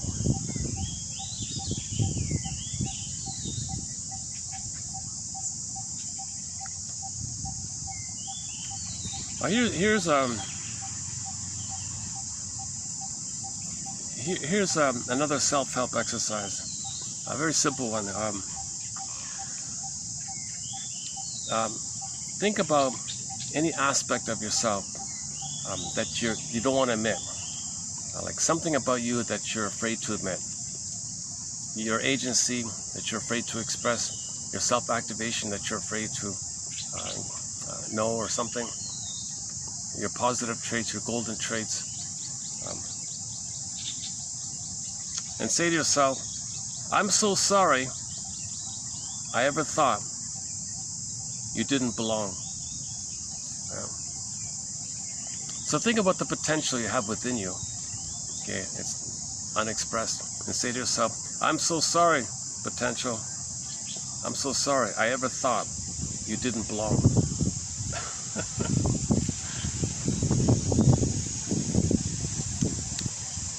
Okay, including your wounded, vulnerable self. Others are no good. Well, do you feel any kind of no goodness within, like shame or something like that? Did you ever experience shame with your family in your childhood? Do you ever feel defective or no good? And then you say to that part of yourself, I am so sorry I ever thought you didn't belong. So, does that work? Did I get that right?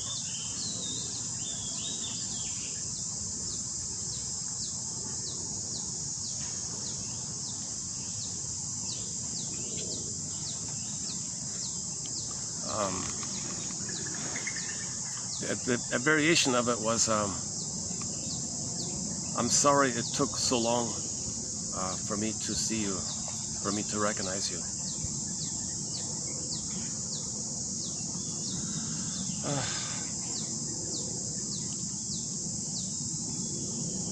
I'm kind of battling the heat here. I part of me wants to move. But where? That's the question. But where? If I walk around, I'll be drenched in sweat again. Son of a gun, eh? Let me move my chair a bit here. Hold on a second. Let's try this.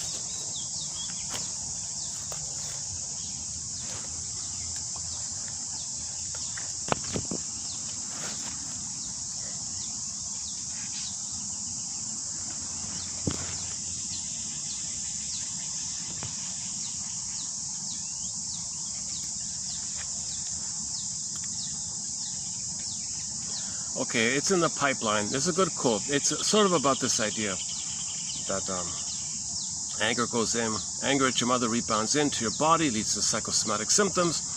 The pain in your body is a cry and a scream, and your anger at your mother for not meeting your needs. Psychosomatic symptoms reveal and conceal. It's kind of in like that, it's concealed, but the pain of it reveals it. So the pain is the crying. First you were crying. The crying detours, now you're in pain in the body. The pain in the body is still the cry that's going on. You're crying, you're crying. When there's pain in the body, you're crying, you're angry, you're screaming, mother, what are you doing to me? And now the body bears the burden, the body's holding him. So the body's kind of holding it all like that. There's a compromise, the body, and you get a symptom. And this must be the place. This is the symptom kind of like, it's like the compromise took place. They call it compromise formation or symptom formation or something. The image is water turns to ice. Water converts to ice.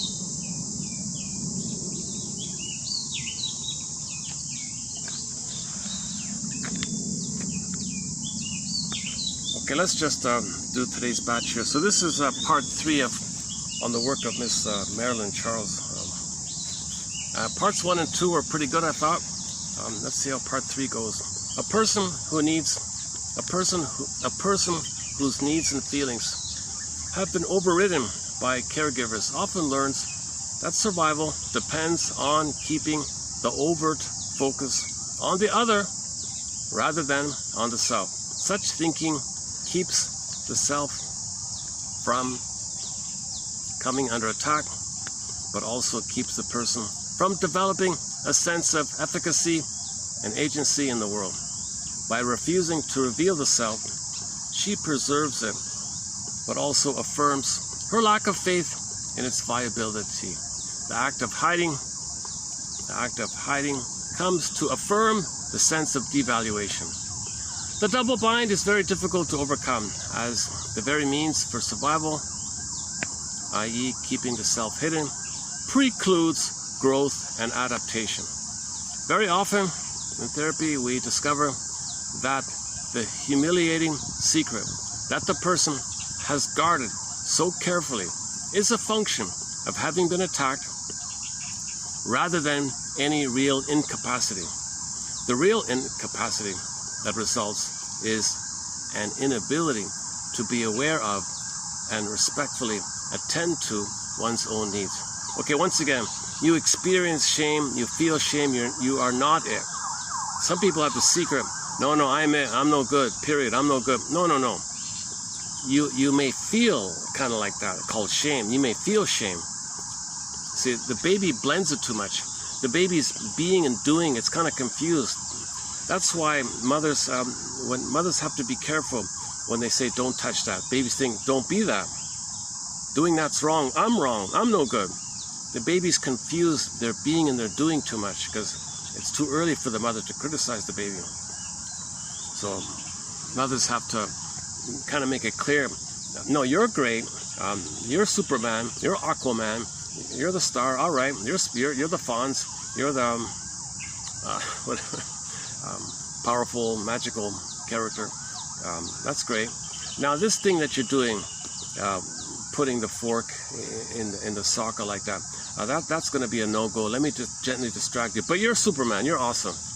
But this thing that you're doing, that's a no-go. But you being superstar, that's a go. That's a good. That's all right. So you gotta. The mothers have to parse out.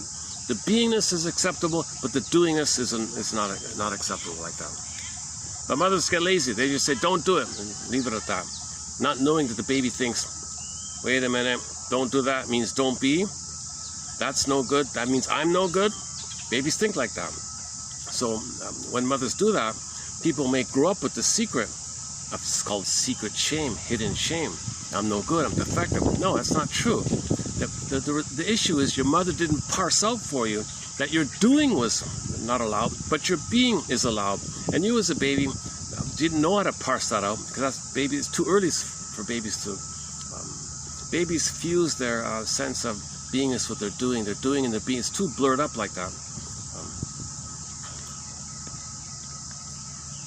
That's why in general communication, you kind of like point out the observation of what somebody's doing to help parse out. I'm not criticizing your beingness. I don't like the thing that you're doing. I noticed you did such and such. Oh, you're calling me such and such? No, did you hear that? But they clicked, they triggered. I didn't hear.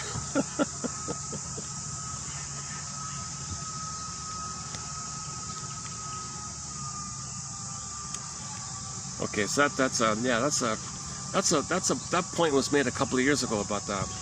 There's a famous self-help book, How to Talk to Children So That They Will Listen, and the main message was point out the observation of what they did. I noticed that the shoes are here. Oh yeah, the shoes are there. They're supposed to be there, right? Okay. Like instead of saying, "You did it again. What's wrong with you?" You know, that kind of stuff.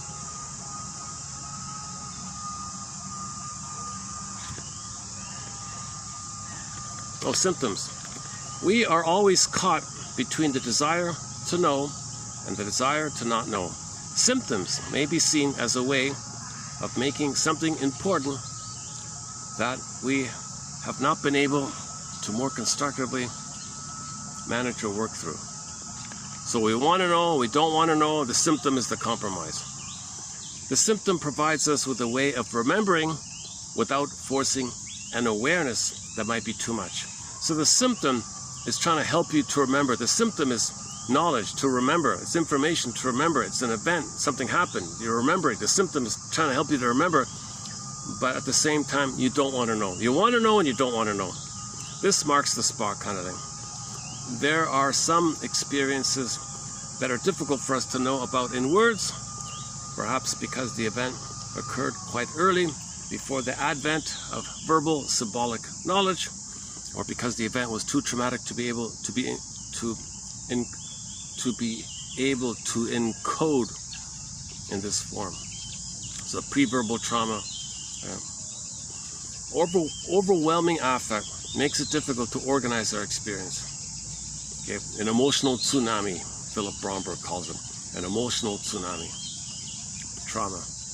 Trauma is an emotional tsunami, overwhelming affect. Whoosh, it's too much. You can't organize this.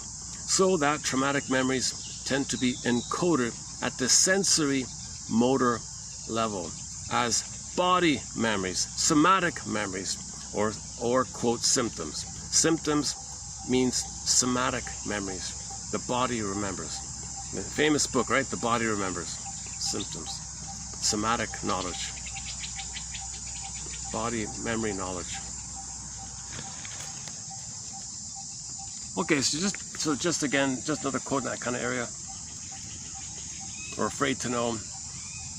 We want to know, but we're afraid to know. The symptom is telling you both. Symptoms reveal and conceal.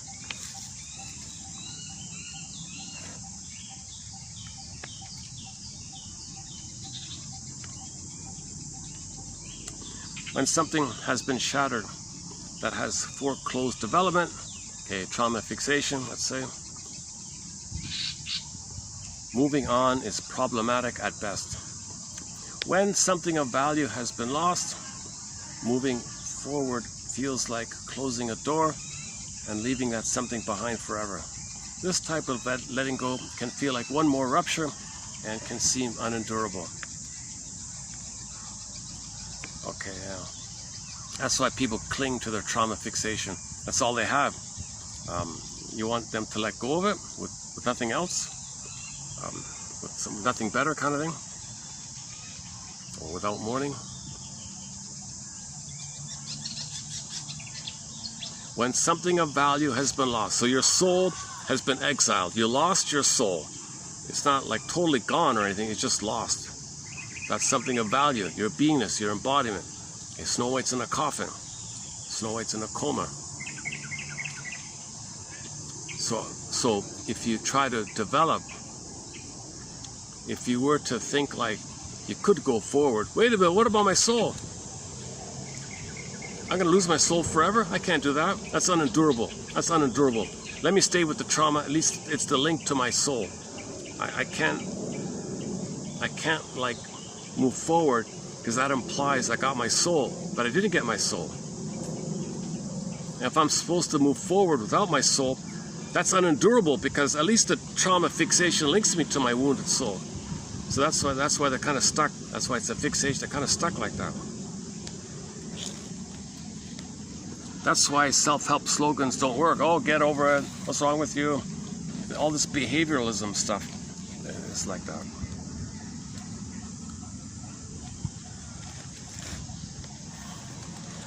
Being able to see the symptom as a normative mode of maintaining equilibrium carried to an uncomfortable extreme can help people to get their bearings and thereby alleviate some of the anxiety. Again, being able to see the symptom as a normative mode of maintaining equilibrium. Okay, your body dealt with the pain, created a symptom. Now you got some kind of status like that. So your body is doing its best it can. The body, you did the best you could. So at least appreciate that or recognize that rather than being anxious about it. Just acknowledge that you cope with the trauma.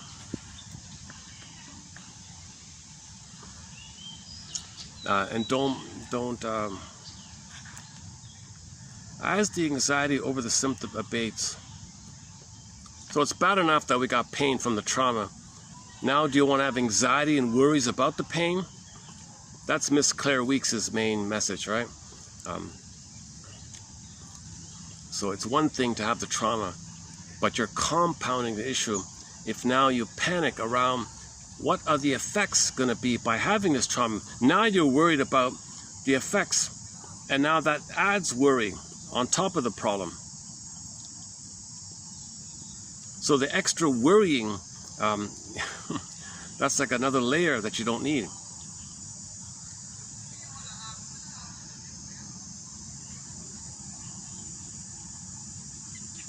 So just accept what you have, kind of thing, versus saying to yourself, wait a minute, because I have this trauma, does that mean this is going to happen, that's going to happen? Oh my God, if that's going to happen, then that's going to happen. And then you're catastrophizing thinking, and then that's catastrophizing thinking. You're adding stress to yourself.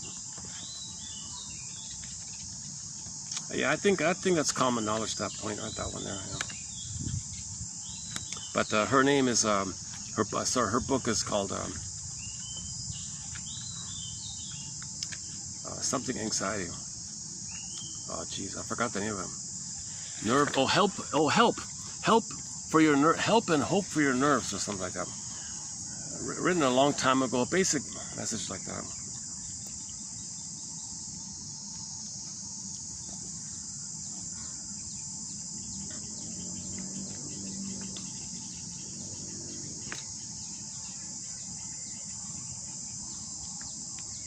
Where are we here? To build a story in which her symptoms are seen as reasonable attempts to solve a problem that no one has been able to help her with. Okay, so you're trying to solve, so your symptoms are you trying to solve a problem.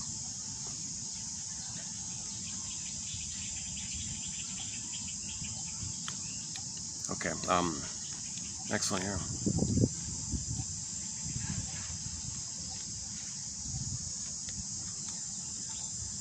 As the anxiety over the symptom abates, we are then in a better position to attempt to understand the symptom itself. Symptoms are an important means for calling to our attention an aspect of experience that has been unresolved and continues to be a source of distress. Again, so once you give up the catastrophizing thinking, okay, and you calm down from that, as the anxiety over the symptom abates, we are then in a better position to attempt to understand the symptom itself. I got the symptom, eh? Okay, let's focus on the symptom. Now I can study the symptom. Let's be a detective here. Let's figure out why I have the symptom here. Rather than getting lost in the catastrophizing thinking about having the symptom, now you want to focus on the symptom. Now again, the symptom is the inner conflict. The symptom is the conflict. And the body's condensing it for you. What's the conflict? Well, mother failed me. Mother betrayed me, and you're angry. Yeah, understand that kind of stuff. Symptoms are an important means for calling to our attention an aspect of experience that has been unresolved. It's unresolved. Why do I feel like there's nobody around? I'm okay. I could talk about it. There's nobody around me here. That's why I'm here. Yeah, it's unresolved and continues to be a source of distress.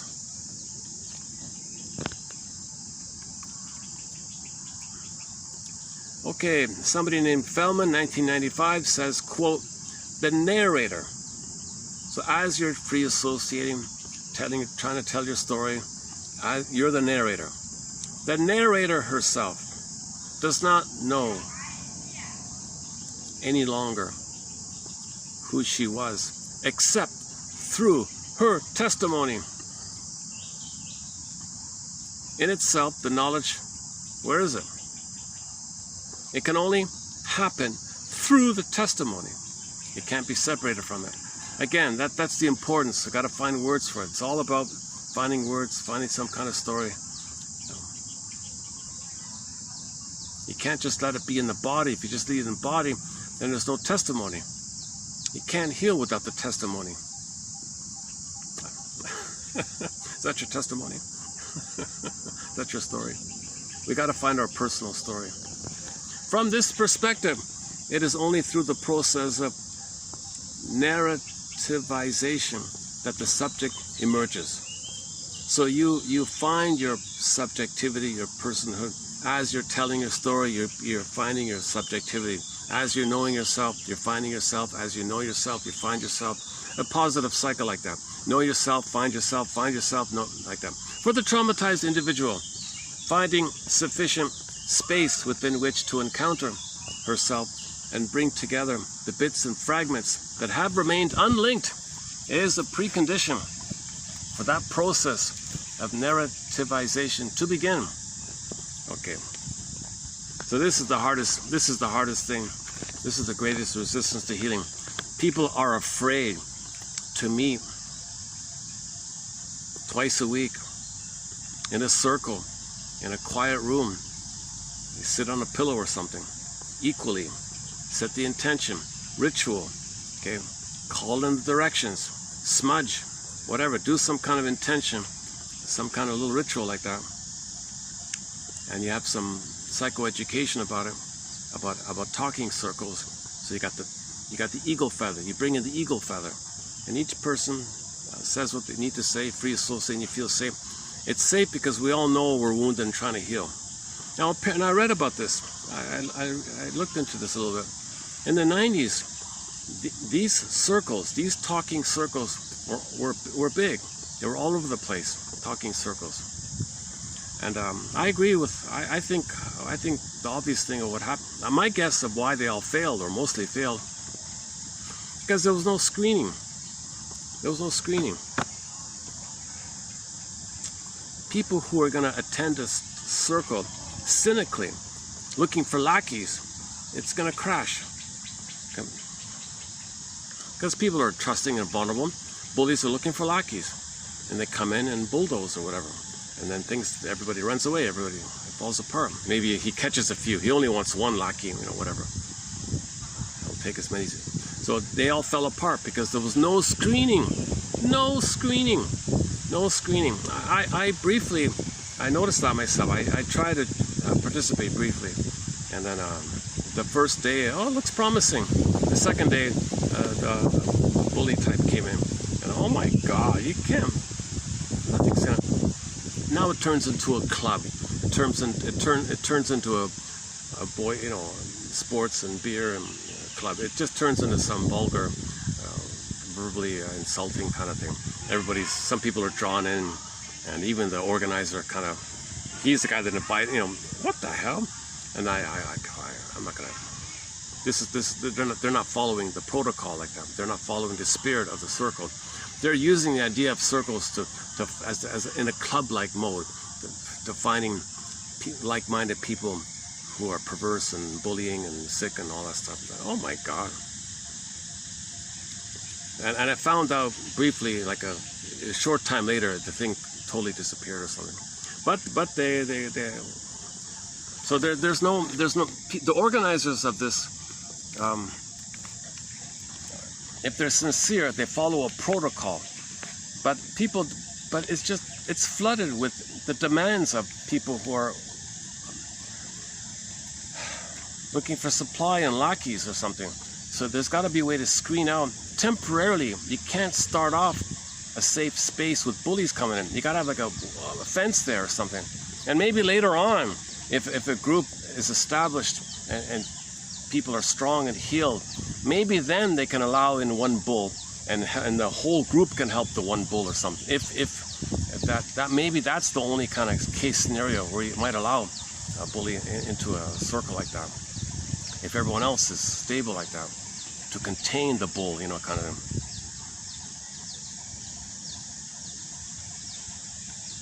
Rather than things just beginning and 2 or 3 bulls rush in and crash the thing, So the men's circles fell apart miserably.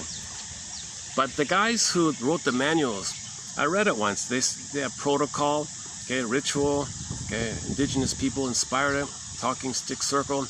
Let's learn from the indigenous people. They've been doing it for 10,000, whatever, 50,000 years, 100,000, whatever. They've been doing it for tens of thousands of years, or whatever it is, thousands of years. They fine-tuned it.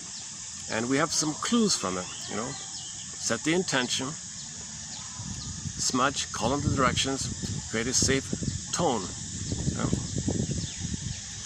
And then if somebody in the circle is triggered, you do what they call a clearing. Or you trigger, okay. So you read on how to make an I statement. The person who's triggered makes an I statement. It's not about the person in the group who triggered him. Triggers means old fears, old memories, old unprocessed trauma, old unmourned losses are coming up to you. You've got so much of it, little things can trigger. Oh.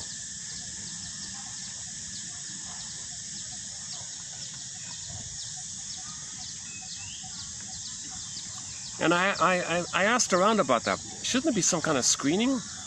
Oh no, that breaks the spirit. Any man who wants to come join a talking circle, the doors are wide open.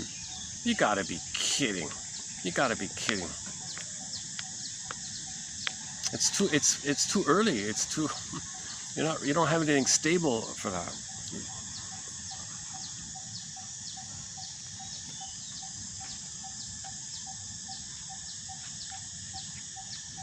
Cynics who enter, who don't want to heal, are just looking for vulnerable people to pull in for their agenda.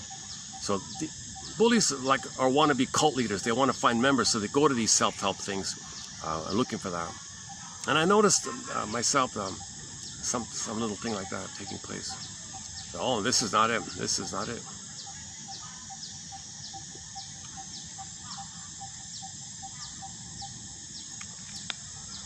But ultimately, I think there needs to be some kind of a reawakening of the spirit, of the understanding on how to get people to sit in a circle, not as a club, not to watch sports and get drunk and beer and numb out, not this stuff, as a conscious intention that everybody's wounded and everybody needs a chance to tell their story. Testimony. What's your testimony?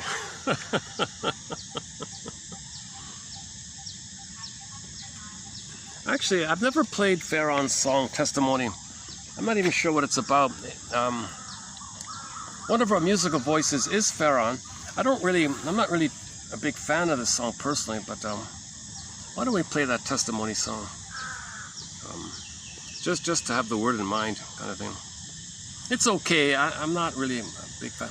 I like Ain't Life a Brook. That's a great song, and a few others.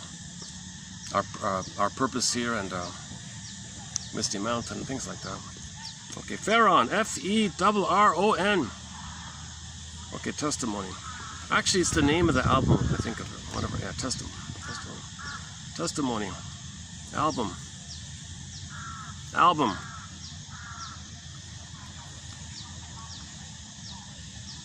Okay, here we go. 4 minutes long, yeah.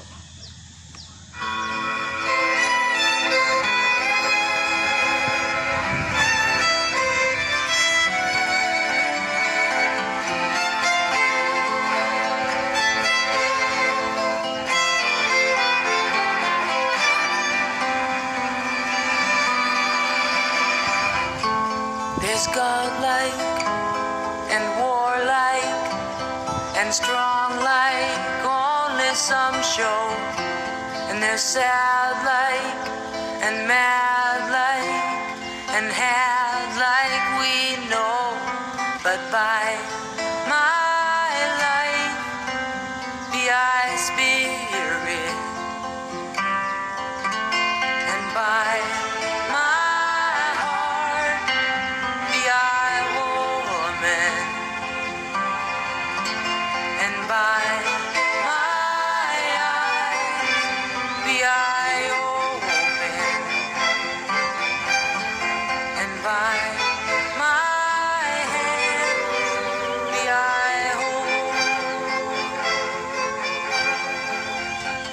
They say slowly brings the least shock, but no matter how slow I walk, there are traces, empty spaces, and doors of locks.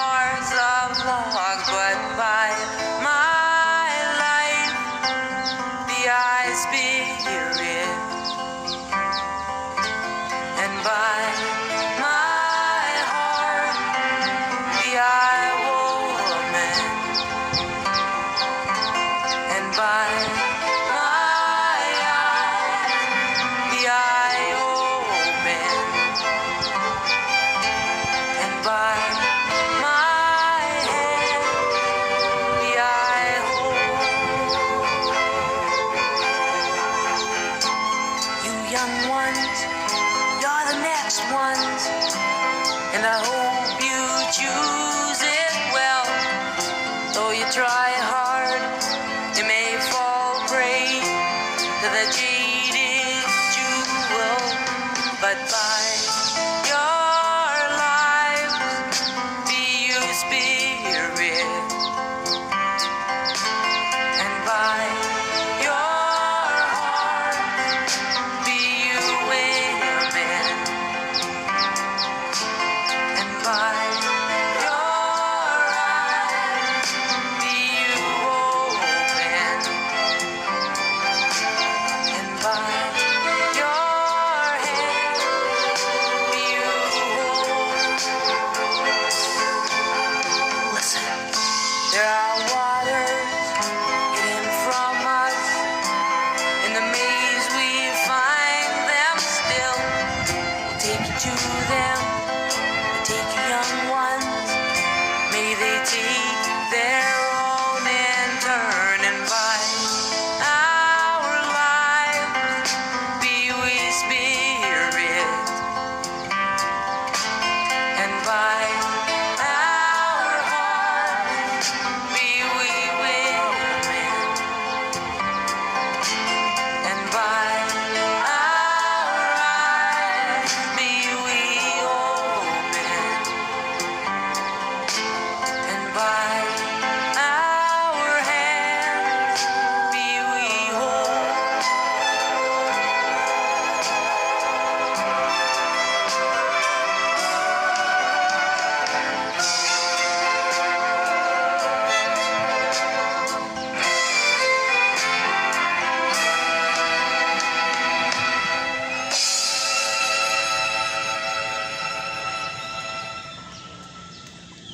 First time to play that one, yeah. It's okay, it's okay. Yeah. Her lyrics are a little choppy, a little hard to follow sometimes. Okay, let's go back to part 3, TQ 3027.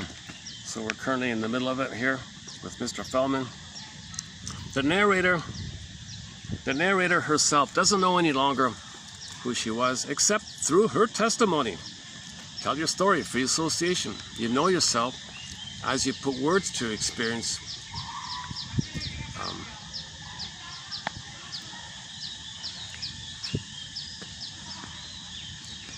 All these little mini eureka moments, aha moments. You want to keep getting these little eureka moments, aha moments.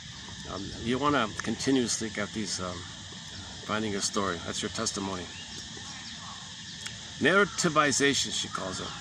For the traumatized person, finding sufficient space within which to encounter herself and bring together the bits and fragments that have remained unlinked is a precondition for that process of narrativization to begin.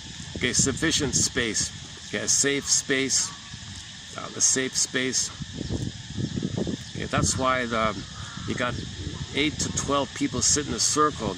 It's meant to be that safe space. Okay, somebody who's looking for personal issues, or who doesn't care, who mocks therapy process, who has no sincerity about the therapy process, who has contempt for it, and or hates it or something, doesn't want to see it or feels excluded or something, or has a personality pattern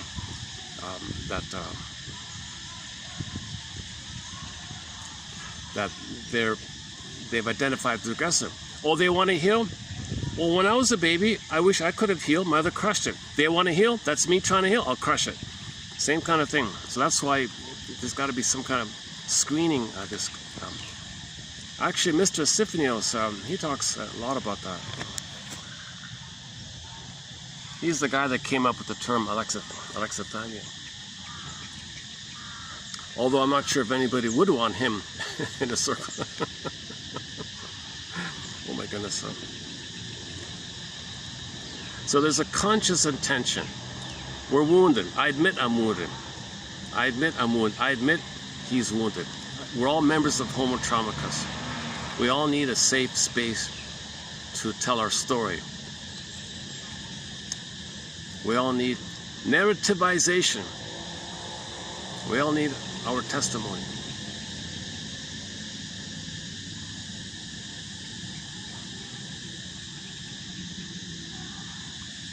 And what keeps the thing safe and going is the ritual and the protocol of making I statements.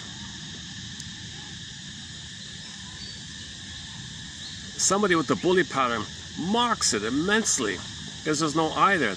If somebody shows an I, they got to attack him because their I was attacked.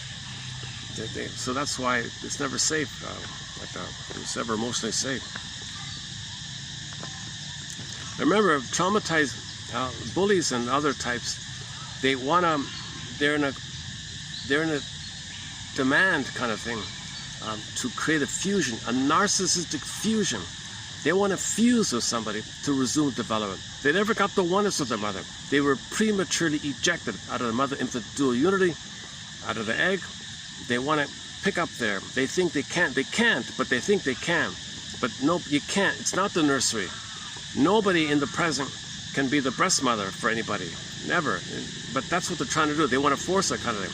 With trance logic and fear and the scare tactics and Stockholm syndrome, those kind of tactics. Because when people are afraid, they tend to click up in the memory that they want to save mother. Yeah, well, you want to save mother? Well, why don't you save me? I'll scare you and you save me and we'll create a oneness. And then he hurts them. But all he really wants to do is externalize and export his shame. What the bully ends up doing is he needs the lackey to hold his shame self so he doesn't feel shame within. That's his homeostasis. So he's got that's why his comments and humor is always violent and dark and bleak like that on others. So we did a quote about shame in the last video. Go to the last video. I did a preview on shame. This Alderette or something.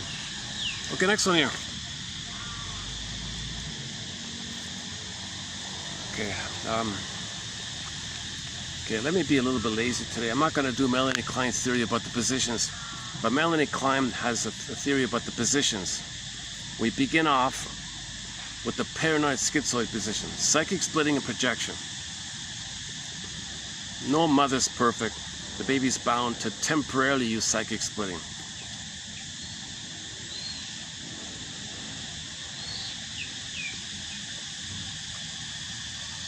He's enraged, so he thinks the mother's enraged. That's the projection part. Splitting and projection, paranoid schizoid position. It's meant to be temporary. In normal development, this all gets resolved. The two either-ors become a both and it's called the depressive position. Nothing to do with depression. It's just simply the idea that things are more ambivalent, things are shades of gray, third side of the coin. It's not so delusional like either-or. So in Inside Out 2, you had delusional joy on one side, and always no good, always terribly wrong, no good anxiety on the other side. Okay, it's neither.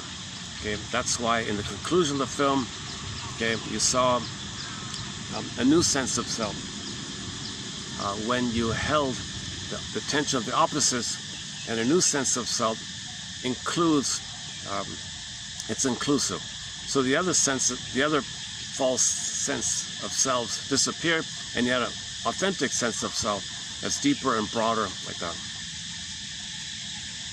Okay, in the film, The Three Faces of Eve, okay, after she went to therapy, she became Jane, and the previous versions of her, Eve White, Eve Black, psychic splitting, okay, wounded child, aggressive parent, disappeared, and she became Jane. Jane was healthy, and so the healthy state of her was called Jane. Play the song Jane.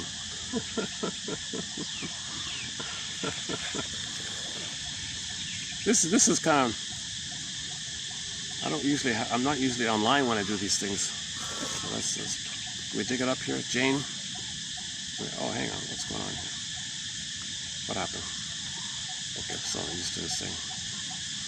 Okay, hold on, Jane. Let's just play a part of it at least. I'm playing the song Jane just in reference for the name Jane. The song has nothing to do with the film, but anyways. Oh. Looking for great hotel prices? Okay. Plan your perfect stay. I'm looking for the song.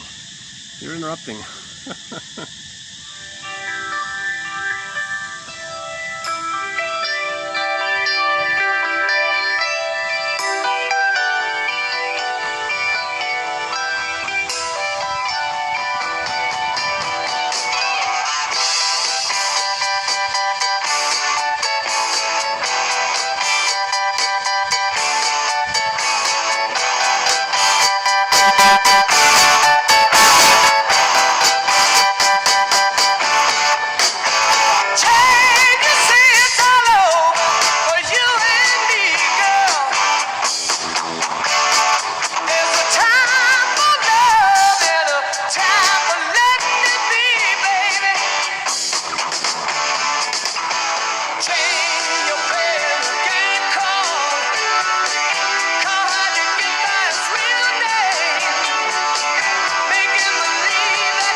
Okay, the film is called The Three Faces of Eve, and so she starts off as Eve White, okay, the child side, the wounded child side, but they want to show you identification to the aggressor, the abusive mother. So she crossed over and becomes Eve Black, Okay, so the daughter was terrorized when the mother was Eve Black, and the daughter was depressed when she was around her mother as Eve White. So the daughter had to get sent away like that. And now this construct called frozen child, freezing parent, okay, the psychic splitting like that, it's unknown, therefore you repeat. Unconscious, trauma, repeat, repeat, repeat. So she was either in those kind of modes. And so they wanted to show you psychic splitting with the name white or black, either or like that.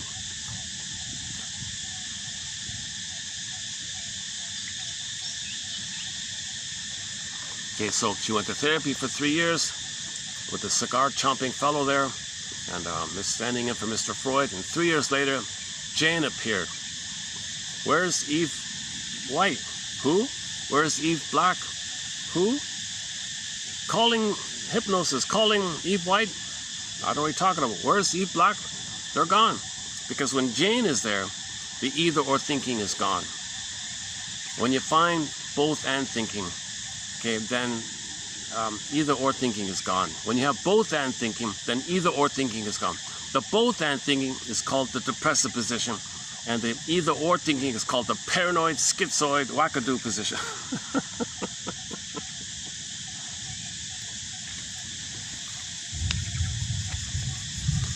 Experientially, Klein's depiction of the paranoid schizoid position seems to be a way of trying to talk about these spaces we get into where our realities are highly constrained because of the intensity of the affect. So when too much pain, psychic splitting, either or, good or bad. Like when the baby's traumatized, everything or nothing. So the one woman said, if the fellow she's dating doesn't give her everything, click, he gives her nothing. Like that's a kind of a example of it.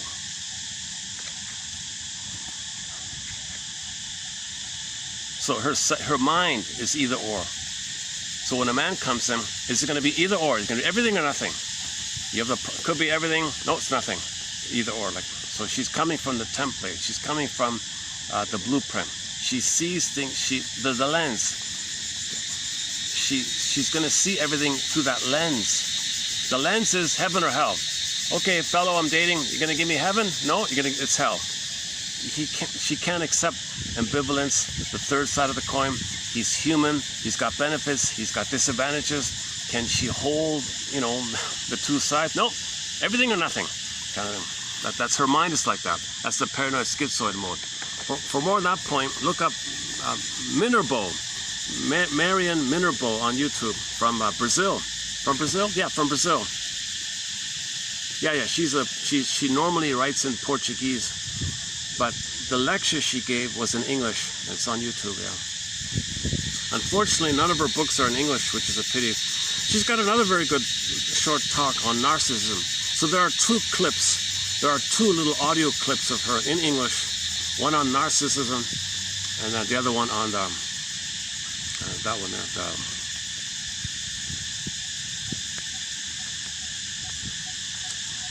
Yeah, either or. It's kind of like being on a tight little space where the walls are closing in so that there don't seem to be many options or roads out, except perhaps to attack or withdraw. Either or.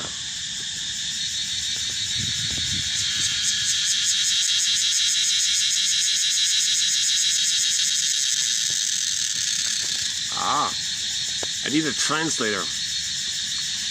I wonder if there's a translator. Can the translator translate what those crickets are saying?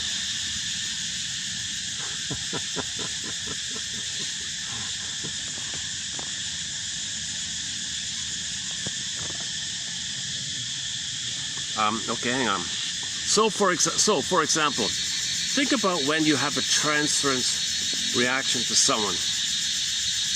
For me, she says, the author, it tends to be Thessalmes of my older sister, whose great passion was finding things to exclude me from, so she could leave me feeling wanting.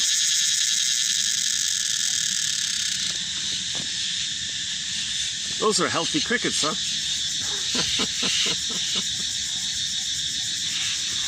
Oh. Oh, there's the...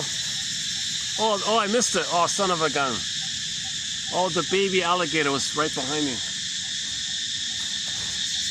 Oh, son of a gun, I missed it. Ah, what a pity. There was a baby alligator just scurried across. I think the bird startled him or something.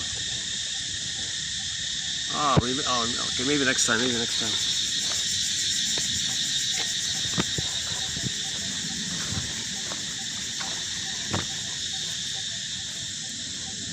Are you in there?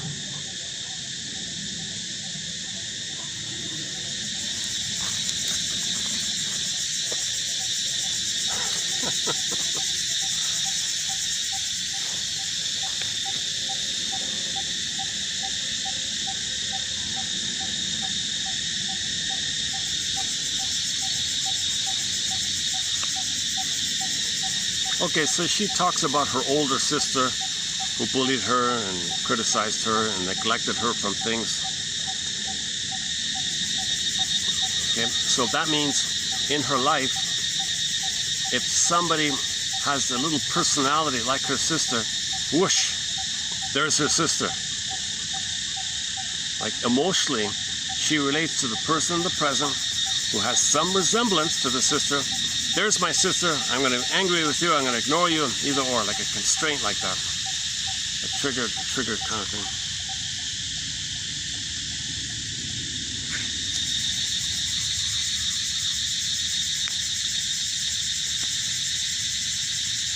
As we were talking one day as adults, I said something about having had a difficult time learning to keep my equilibrium in her presence.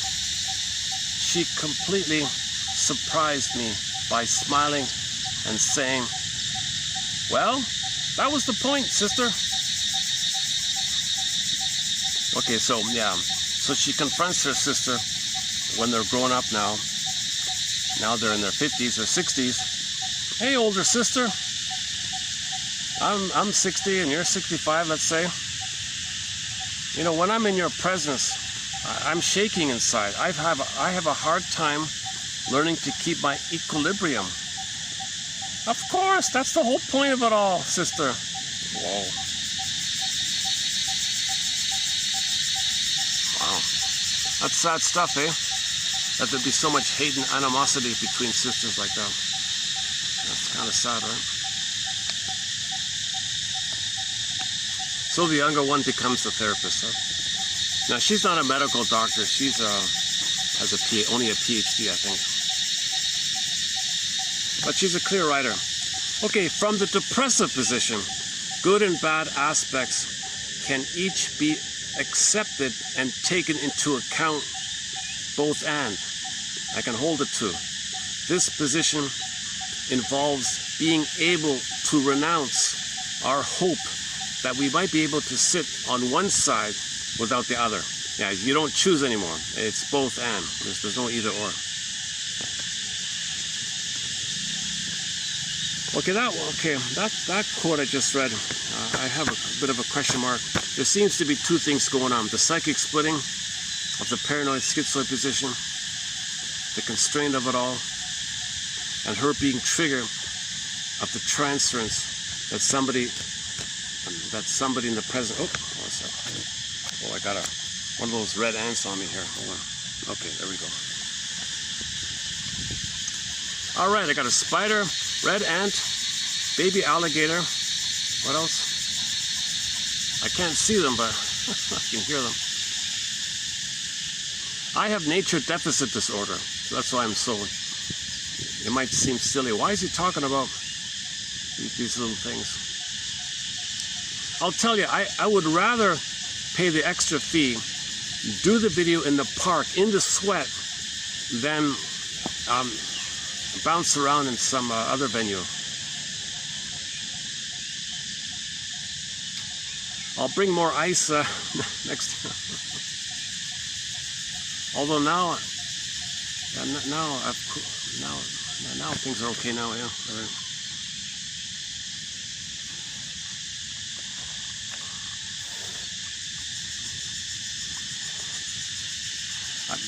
my problem was when I got to the entrance, I walked around looking for a spot, and then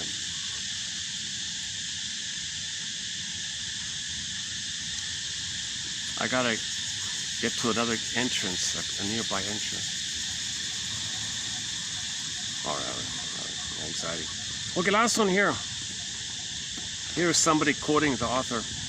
Miss Charles discusses the hero's journey in the labyrinth as an analogy of the client's own route while undergoing therapy. Accordingly, the labyrinth becomes an ambivalent place. It can be a safe place, or it can accommodate a meeting with the Minotaur. Thus, the Minotaur symbolically describes the hidden challenges a client might face in the consulting room, but also evokes the client's own hidden aspects of the self. Okay, so there's way more going on with the Minotaur. So, yeah, I spent a lot of time with the labyrinth and the Minotaur, and all the preliminary steps to get there. You got to face all the mini labyrinths. Within the main labyrinth, there are mini labyrinths. The someday complex, the identification, the Faust complex, etc., the guilt complex. And then you got to be like Perseus and reflect. Perseus has the reflecting. He's protected because he's reflecting. And then the sort of discernment, the sort of discrimination. He's discerning. Is it this? Is it this? Reflect, understand. What is it? Reflect. What is it? Reflect. What is it? Reflect. What is it? So observe and question, observe and question. And that's how you resolve the issue with the Minotaur. That you were angry and your mother failed you. And you were angry, you parse out your anger as being your anger, and your mother hurting you as she's a wounded human being. And then you can go on your way. But you got to reflect and discern, and you got to have a spirit of both and thinking, because your mother is not a monster. Your mother's a human being who's impaired, but she failed you and you saw her as a monster. So can you parse that out? Your emotion and mother, because your emotion and the mother, shake, poof, there's a Minotaur. So you got to identify what made the Minotaur. Well, your anger at the mother and your mother being a wounded woman, okay, that time of experience of relating to an impaired mother and your rage, that time created in your mind a Minotaur, shake a Minotaur. Okay, so the labyrinth means the unconscious. So when you face your unknown self like that, when you explore and look for your story, you're in the labyrinth. The hardest thing to do is to admit this painful truth. What? My mother was a wicked queen? My mother didn't love me? She failed me? She used me? She exploited me? Holy, you know what? And you're angry like that. Now, in some cases, the more dramatic case, what Gottstein calls the Minotaur personality, is in the case of the bully pattern. If somebody, back to the bully pattern, okay, if theoretically, if a person with the bully pattern does some self-introspection, and they're able to face some of these preliminary complexes, right? And they were theoretically to face the Minotaur. The person with the bully personality will look at the Minotaur and see his own face. Okay? Because things have become so blended, so fused. And why the bully is such an issue is because, okay, so here's a key point here. When the baby's angry at his mother, "Mother, I'm angry at you." Now, at the same time, because of the pain, the baby becomes the mother. Fusion, they're one. While they are one, if the baby's going to be the mother, then the baby's personal anger at the mother, okay, the mother, quote unquote, co-ops or siphons or uses or has to her avail her agenda. That means the person has no kind of assertion, authentic personal assertion towards the mother, because that's all converted to anger, which the mother scooped up and the baby became her. Hence the person's like, hence the bully pattern, like that. There's got to be a way of saying it better.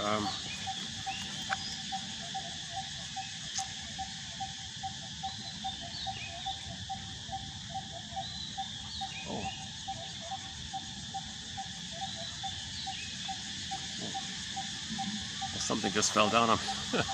Some of these, I'm not sure what they are.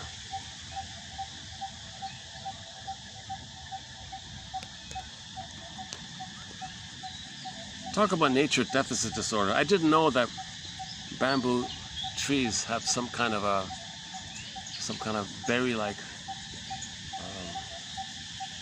I didn't know they produced some kind of a.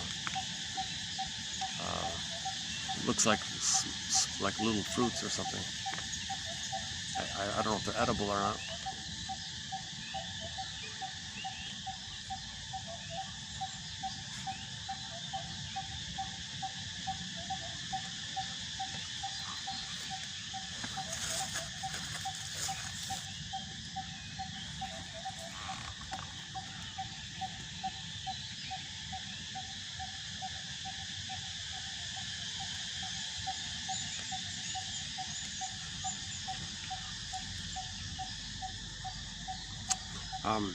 Yeah, okay.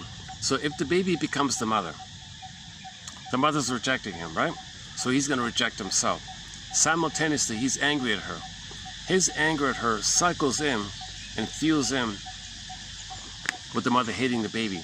Now the mother hating the baby siphons the baby's anger and uses the baby's anger at her to turn around against the baby.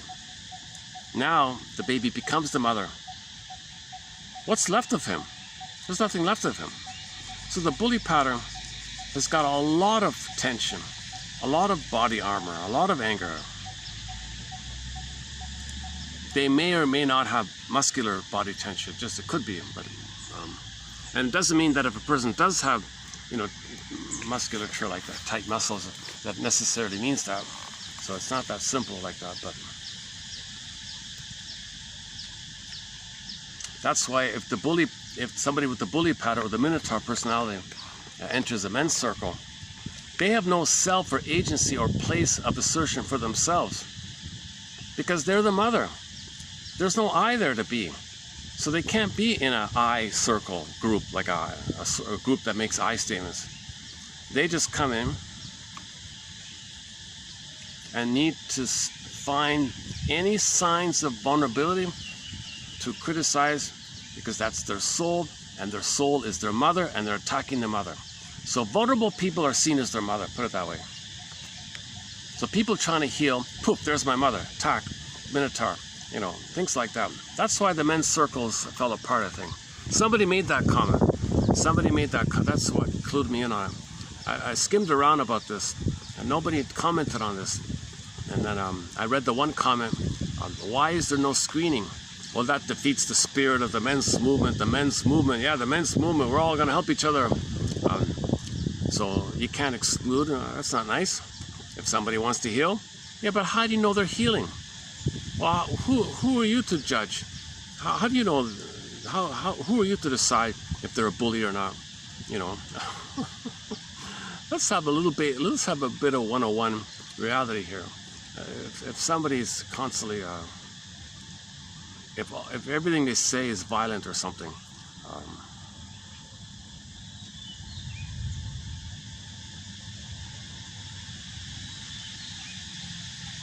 you see, ideally, if they don't see in the fairy tale, Baba Yaga says, "Oh, you want to join a men's circle? Can you show some I-ness?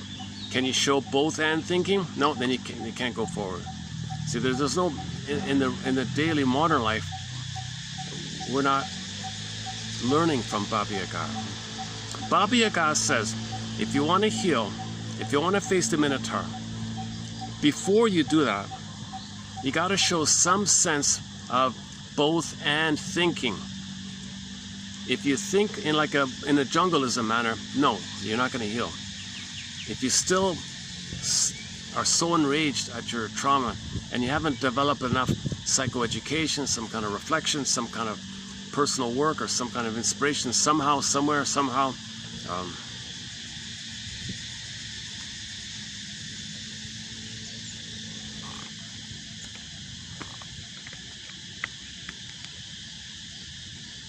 Then you can enter into a vulnerable group with wounded people trying to heal. The vulnerable group's not in a place to help a minotaur personality, a person with the minotaur personality. Garstein calls the person with the bully pattern the minotaur personality, a person with the minotaur personality. Now the minotaur can be detached, passive-aggressive. So you got a passive-aggressive minotaur called Iago. So somebody who attends a men's group might look kind of passive or something, but they might be sneaky Iago, spreading rumors around against it. It's very aggressive to create rumors and spread rumors and make up stuff and lie about him and lie about him, whisper about him, whisper. It's very aggressive like that. They do things kind of in a sneaky way like that. That's like a sneaky version of the bully pattern is Iago.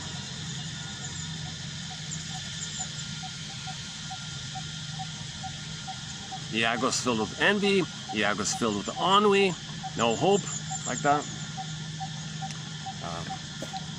Hold on a second. Give me a second here. Let me take another break here.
Here's another song by Fairbairn. Yeah, here's a good one.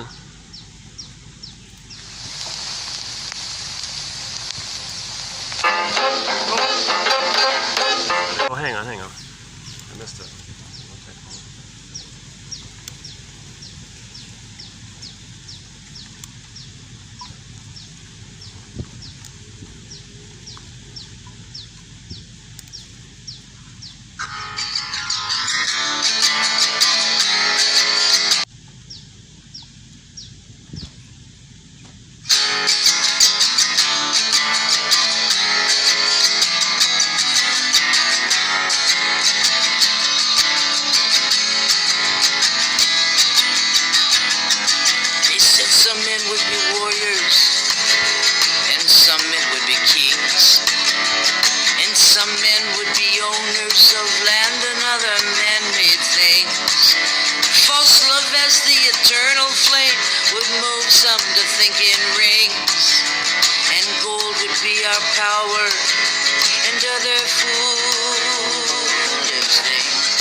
let yourselves be fooled. Before you get the plea for freedom, you have agreed to being ruled. If the body stays a shackle, then the mind remains a chain that'll link you to a destiny whereby all good souls are slain. And it won't take long. It won't take too long at all. It won't take long. And you may say, I don't know what you are talking about. And I say, you mean to tell me that's all?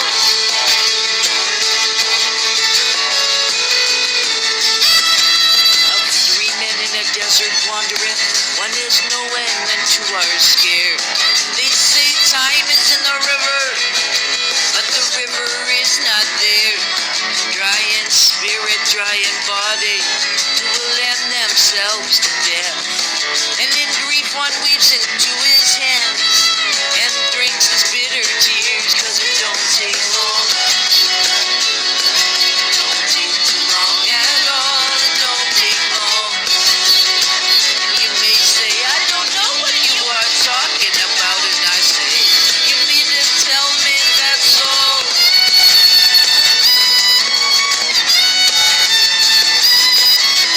As I stand before you now, I am hopeful in my rage.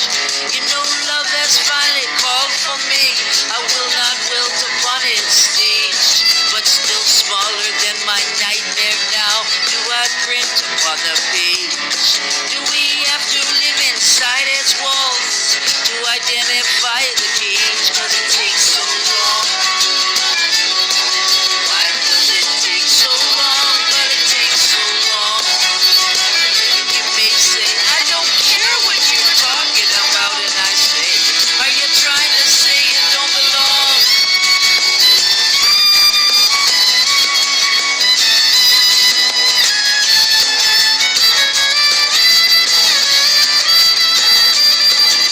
I am my mother's daughter, and I've seen myself in you. It's this blessing that I follow now, and so I must speak true. I dreamed of thousands dying, it was you and you and you. And while the city sleeps so quietly, there is something we must do, and it won't take long. It won't take too long at all. It won't take long. And you may say, I don't want to know what you're talking about. And it makes me want to say, so long.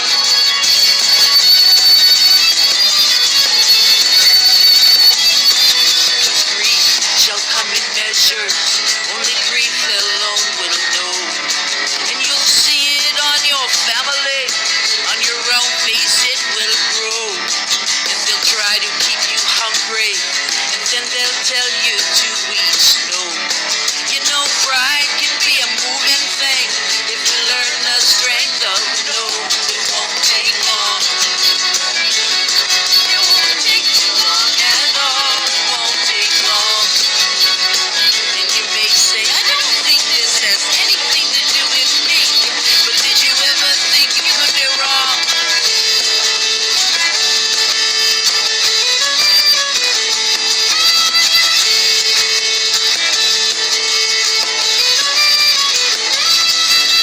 Noon on one day coming, human strength will fill the streets of every city on our planet. Hear the sound of angry feet. The business freeze up in the harbor. The kings will pull upon their hair, and the banks will shudder to a halt, and the artists will be there. 'Cause it won't take long. It won't take too long at all. It won't take long. And you may say, I don't know how to be a part of that. That makes me want to say, don't you want to see yourself that strong? The division between the peoples who disappear that on their day. And though oceans lie between us, lifted candles light the way. Half will join their hands by moonlight, the rest under a rising sun. 'Cause underneath the sun and moon, a ritual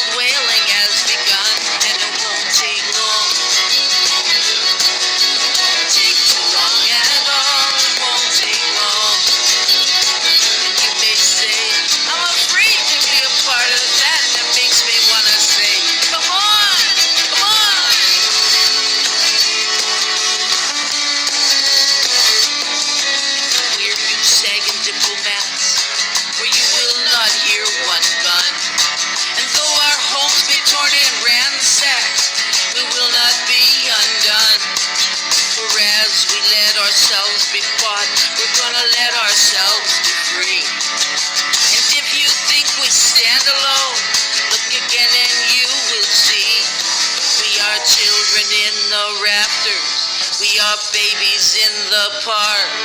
We are lovers at the movies. We are candles in the dark. We are changes in the weather. We are snowflakes in July. We are women grown together.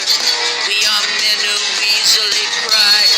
We are words not quickly spoken. We're the deeper side of pride. We are dreamers in the making. We are not afraid of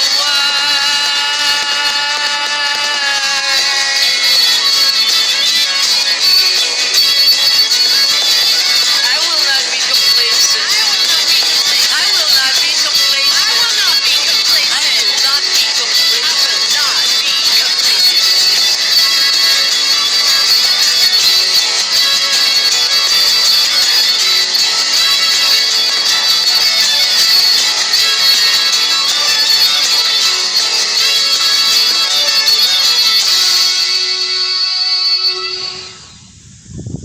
Our most recent quote for that would be to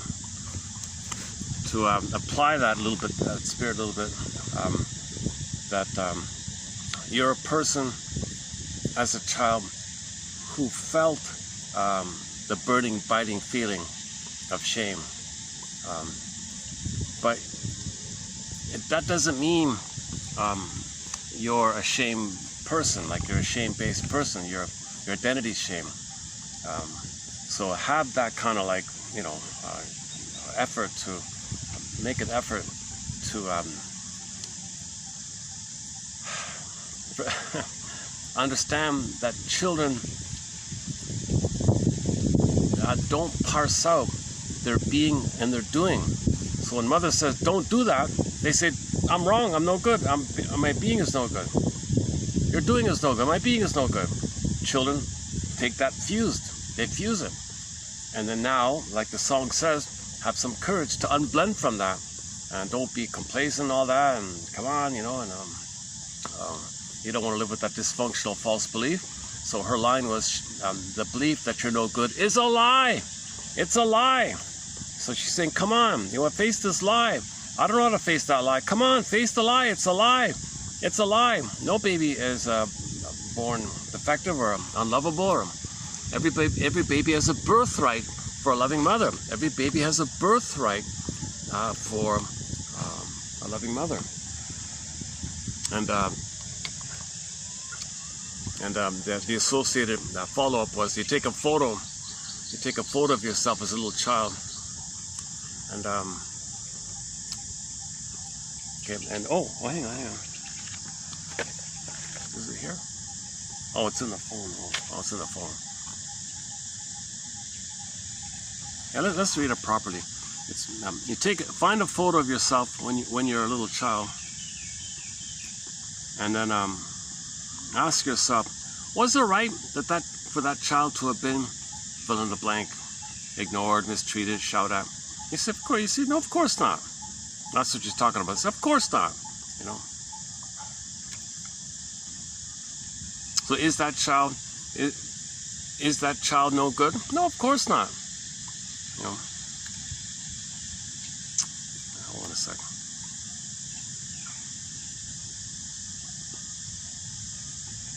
Does this little boy deserve to be fill in the blank like this? There it is there. Okay, so you take a photo of yourself. Okay, so for me it's a little boy, right?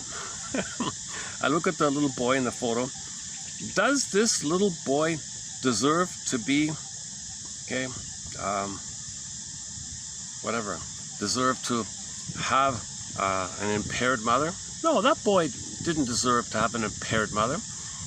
He had the right, it was his birthright to have a good enough mother, a loving mother, a functional mother, a functioning, normal mother, not some very impaired,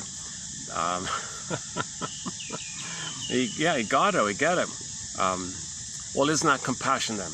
Then when you say that, don't you now realize that you do have some self-compassion for yourself, that you're not shame and no good, that you have self-compassion. So the context was, the guy said, don't tell me to have self-compassion.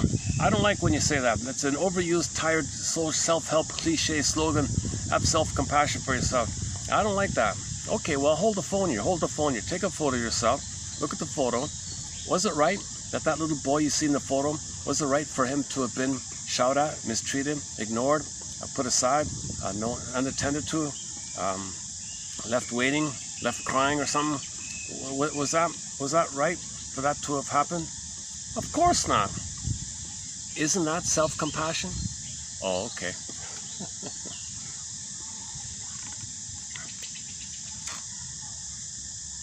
And you say to your inner child, I'm so sorry I ever thought, I'm sorry for not seeing you earlier. I think let's go to the original one, the earlier one. I'm sorry it took me so long for me to see you. I'm sorry it took for so long for me to see you, identify you.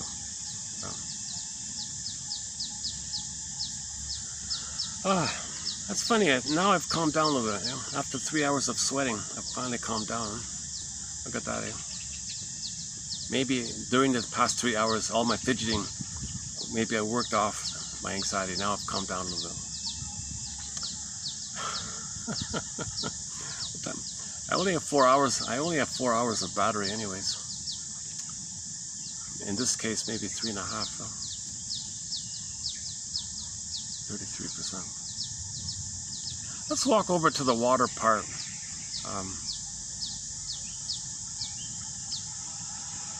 Let's change the seating here. Hold on a second.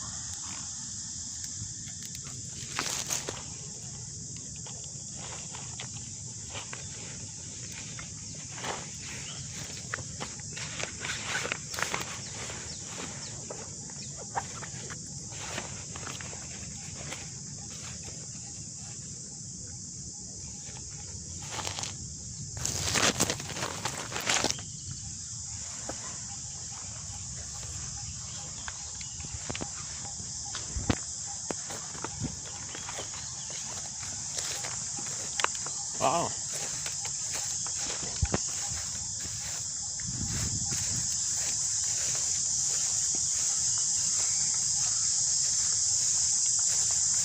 Last time I was here, it was quite busy. Look at that. Today it's Monday mid-afternoon.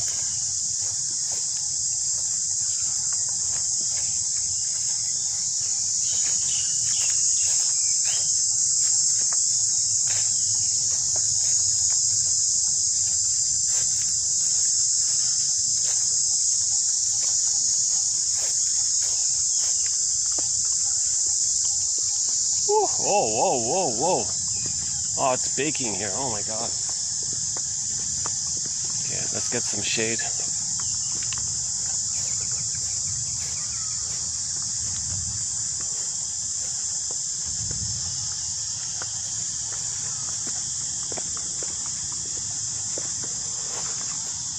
Oh, no wonder nobody's out.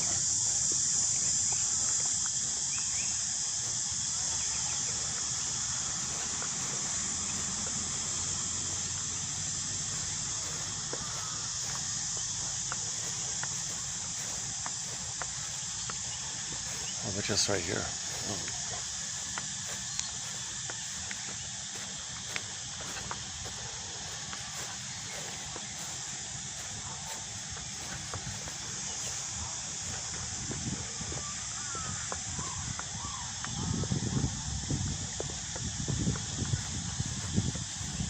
Okay, what about just right here? All right. All right, here's a nice shady spot. All right.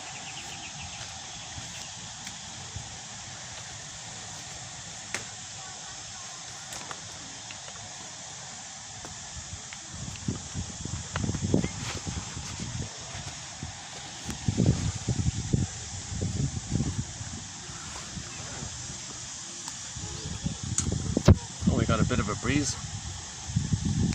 Well, let's just hang out here for a bit. Now, let's riff a little bit. How's the light? Are we getting lighting here? Uh-oh. Problem with the lighting. Let's see. Do I get better lighting this way? Ah.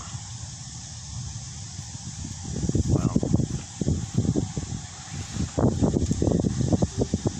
Okay, it's kind of dark, right? Okay. I'll confess, part 3 seemed to be, I preferred parts 1 and 2. I like the quotes in parts 1 and 2. Parts 3 seemed to be just sort of a little bit,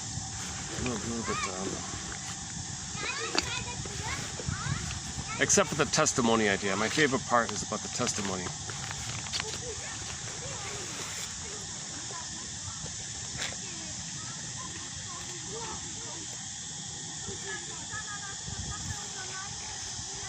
Okay, and the overt focus, that's an important one. If people are always overt focused, okay, you know their mother, it was never safe with the mother. They're always over focused. Okay, it's too intense with the mother, so it's dispersed onto everybody, dispersed onto the world. Now they're hyper-vigilant on the world. That's the baby being traumatized at the breastfeeding time. The rubber nipple was used, the plastic bottle, the powder stuff. Okay, no, what a rejection, what a shaming thing to do on a baby like that. As discussed yesterday. That's the first one. Okay, a couple about the symptoms, okay. And then what else did we do? Testimony 1. Okay, her example about the older sister. And one about the labyrinth. Yeah, okay, let's see. Let's take a peek at part 4. Let's see what's coming up. What's coming up in part 4? I got some.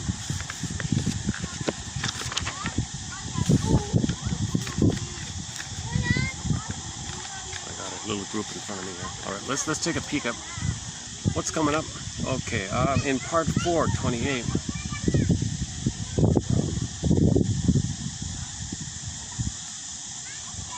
Okay, this terminology called symmetry, asymmetry.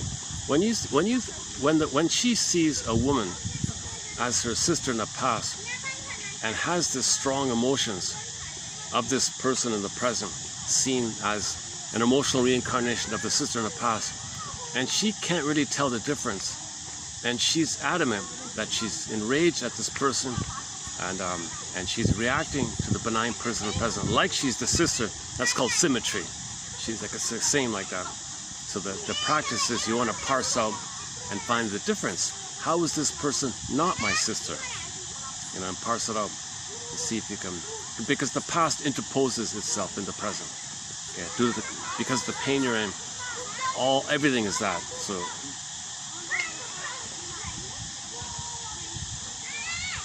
it's kind of like Cupid having another basket of arrows. Okay, she sees a woman who reminds her of her abusive sister. Okay. Oh, I see. There's some kind of fish in the water there. Oh, I see.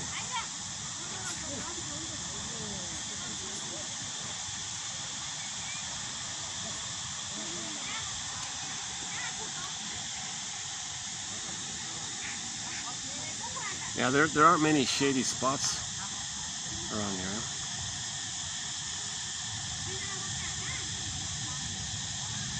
Actually, on the map, this park looks quite massive, but in reality, when you get here, there's the entrance just across there, entrance there, entrance there. That's the residence there. This is pretty much it, just around this lake here.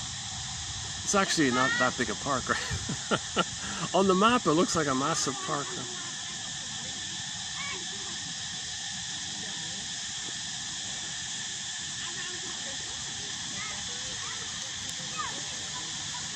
A nice place to go to is Central Island in Toronto. You got to take a ferry for 20 minutes. There's a massive, massive park. You can spend all day. You wouldn't reach end to end on Central Island. Yeah, nice place.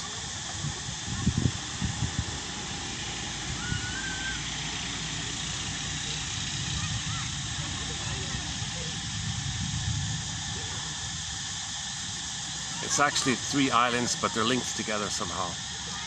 But the main one is Central Island, and you got 2 on the edges, 2 smaller ones on the side, but they're linked up. And some people apparently live on Ward's Island, one of the smaller ones. Had I known, I should have. Had I known as a kid, I would try to buy a lot on that island, Ward's Island, and live there and have the whole It's not used. It's a massive place. It's only used during the summer kind of thing.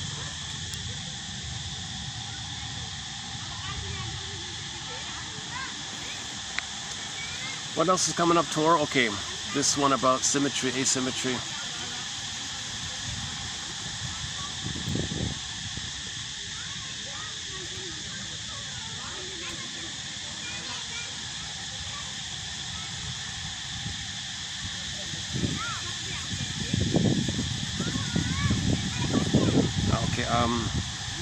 Okay, the idea of needing to develop this reflective capacity, the third dimension, Ogden calls it, called the analytic third, in order to have sufficient perspective. So the Perseus with the reflecting mirror, that's to give him perspective. Perspective, or think about. Perspective, step back, think. Step back, think. So you got to do that when you're going in the labyrinth. Okay. Well, you follow the red thread, but at the important points, when things are really difficult, then you do the Perseus thing.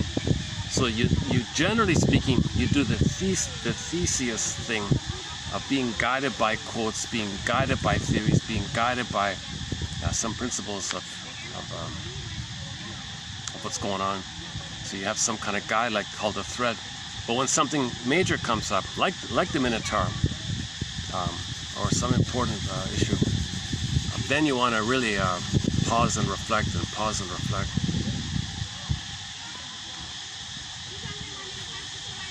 But before you do any of that, you got to face the guilt complex, the labyrinth of the guilt complex, to borrow a phrase used in the film Spellbound. The someday complex. Someday, some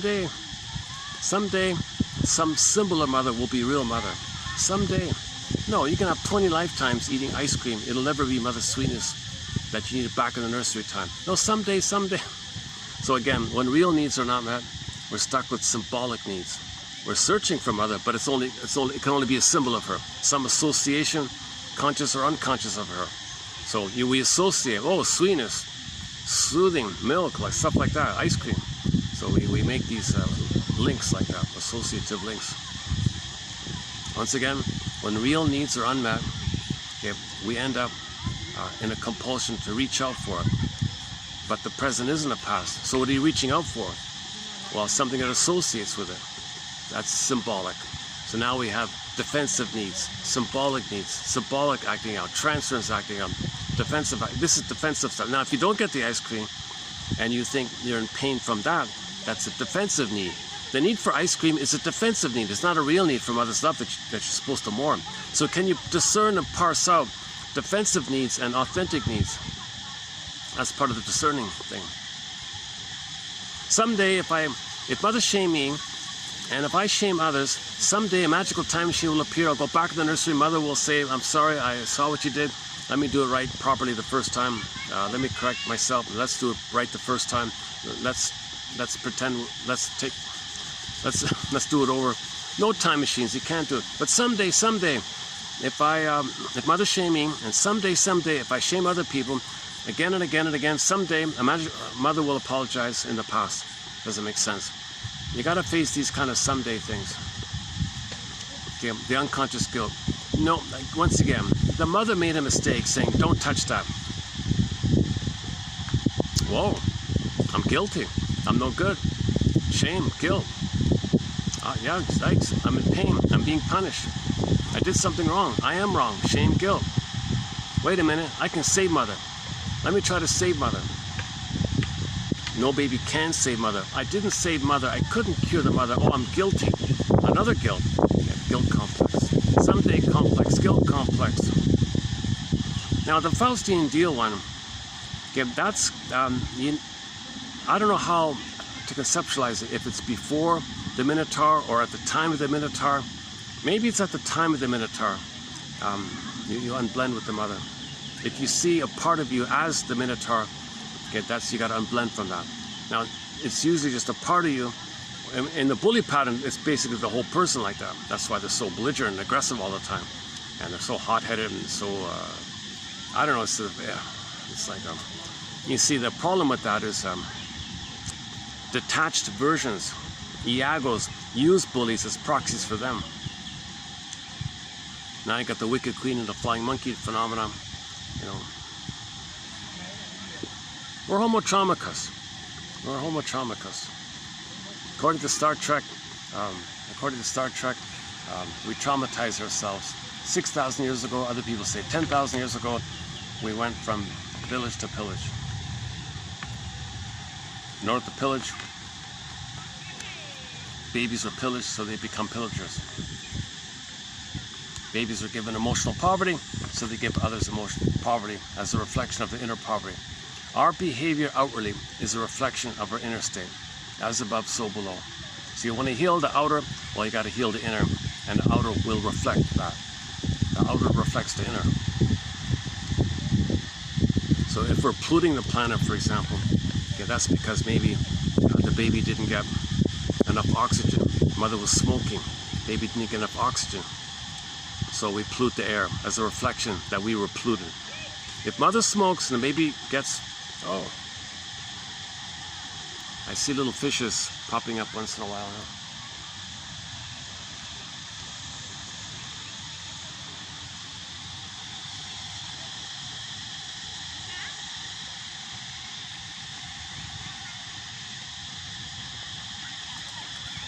I guess I could move over.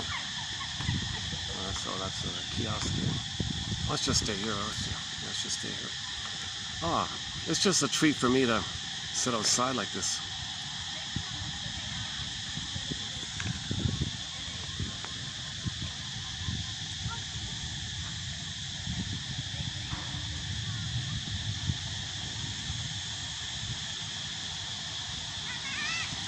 Absolutely amazing. It's a sunny day, but I can hear thundering in the background.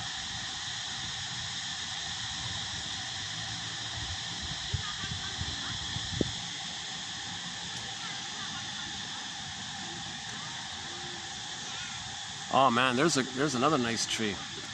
I don't know if you can see it. Behind the two here, way in front of those little red pavilions. I don't know if it's going to show up there. I get it. Across the opposite end of the water. If you see two little red roofs just in front of it, nice little tree like that.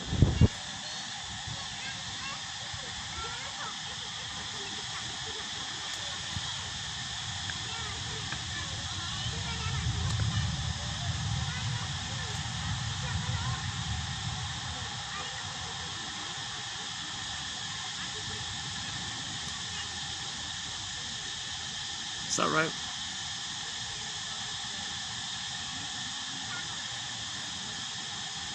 I was just thinking about the cost of all this. It's not really sustainable if I did all my videos here, it wouldn't be sustainable. Right?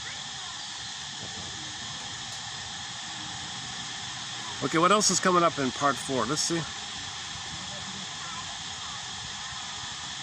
Okay, again, back to Melanie Klein's term, the depressive position. This word, depressive, is something of a misnomer in that this position does not have anything to do with depression. Aside from the renunciation that comes from recognizing that one is not the center of the universe.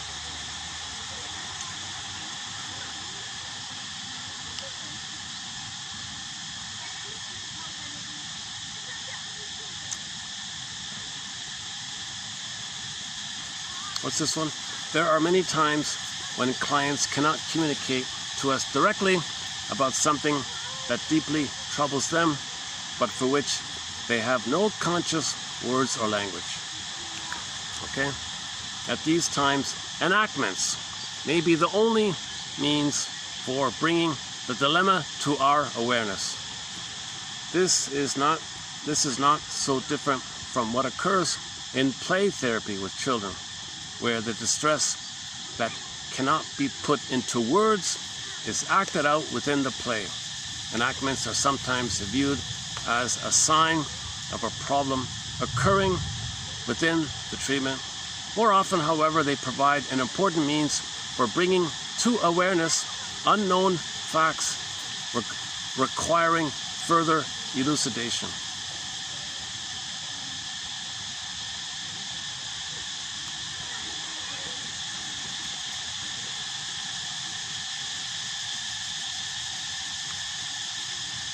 If the baby doesn't get what's called a secure attachment style, okay, he may be addicted to violent video games, or violent shows, scary shows, or things like that. One author writes these horror novels all the time.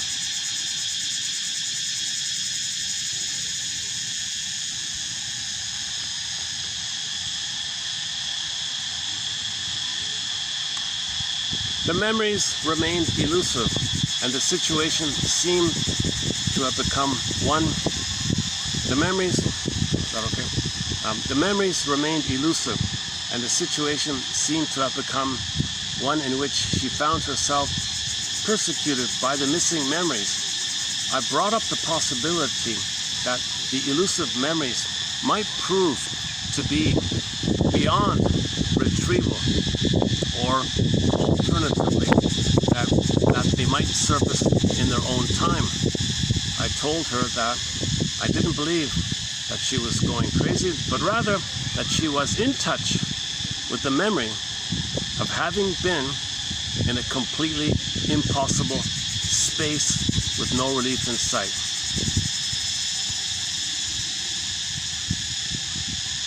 Maybe the mother makes the baby cry himself to sleep. Baby's crying, and let him cry himself to sleep. Impossible. That's abuse, isn't it? That's torture on the baby. He's screaming in terror. He thinks he's gone or he's going to perish. He exhausts himself. He collapses.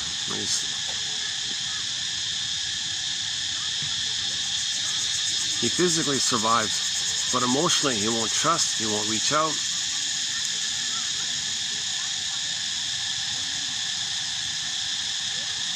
Mother's rejecting him. My needs are not important. I'm not important. Mother, if you say my needs are not important, that means I'm not important. Babies associate their doing and their being too much, and that leads to a lot of hidden shame like that. Now, narcissism is all about, the whole structure of narcissism is all a cloak against all of this shame, you see. People with the narcissistic personality pattern, the whole narcissistic edifice is created as a shield or defense against shame.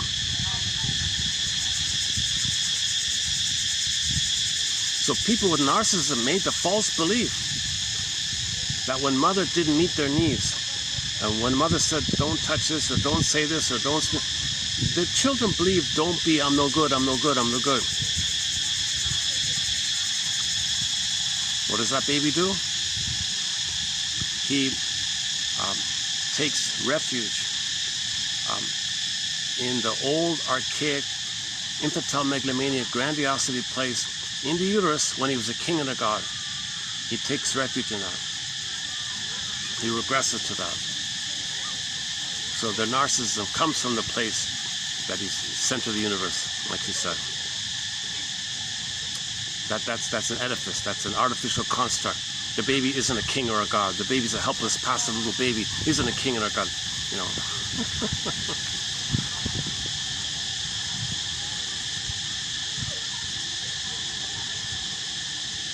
This perspective enabled her to encounter the feelings of the past sufficiently to be...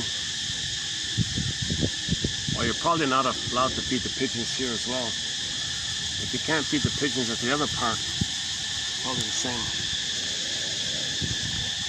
It's probably the same here. Actually, my timing is good today because around 4 and onwards, the park floods in, right?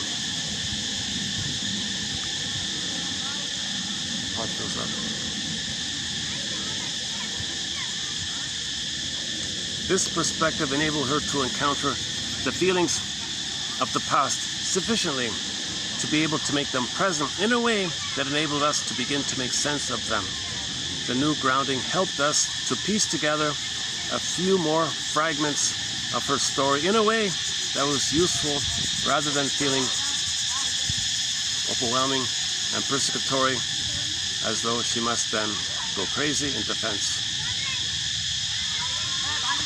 The movement from the paranoid schizoid to the depressive position can be viewed as a move from a two-dimensional space in which realities seemed fixed and immutable, either or, two-dimensional, either or, everything and nothing, my greed or your greed, frozen child, freezing parent, eat white, eat black, either or, heaven or hell, to a three-dimensional reality in which we have the added third perspective from which to consider that reality. Mother's not a goddess or demon. Reality check. But the baby can't do it. The baby can't do reality. If the mother's hurting him, she's a monster. Denies it, makes up a goddess. Psychic splitting. The baby can't handle either or. Oh, they bailed, eh? It got too hot for them, eh?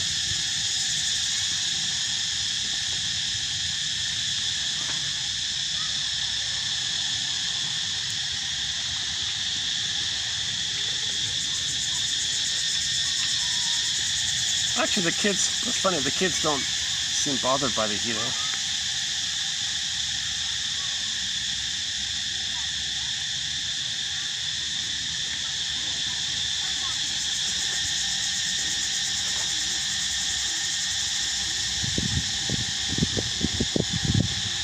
This is really, I find this to be really a nice park. Really nice park. Oh, back to Toronto, yeah. Another nice park in Toronto is Edwards Gardens. Edwards Gardens. A lot of nice flowers there. Hyde Park, it's a very sizable park. It doesn't quite have, I don't know, I've never really been comfortable in Hyde Park for some strange reason, other than for the cherry blossom part.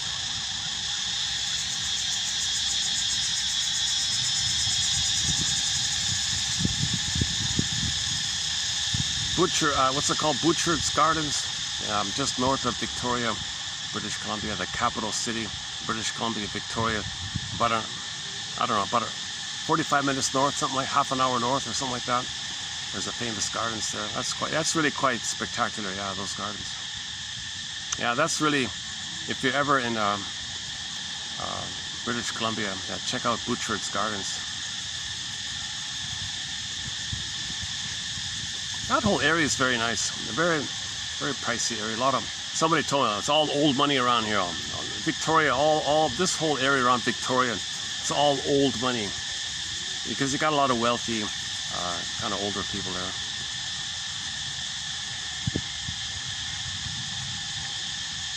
Retirement capital, I think.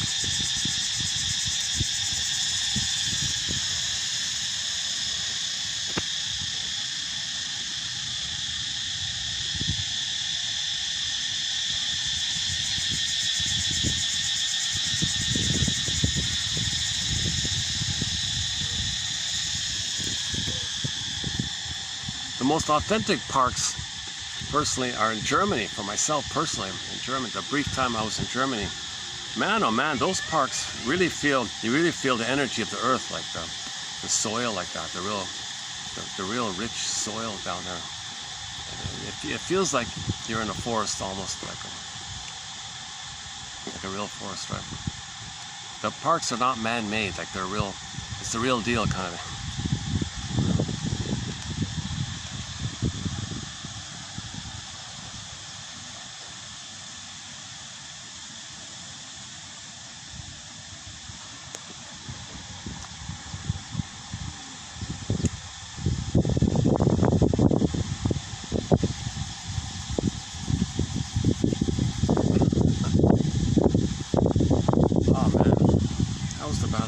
Oh, the battery. Let's check the battery. 20%. Okay. Next time I come out here, I'll bring that. I have a battery pack I can plug in. Oh, Uh-oh. Something just beeped on me.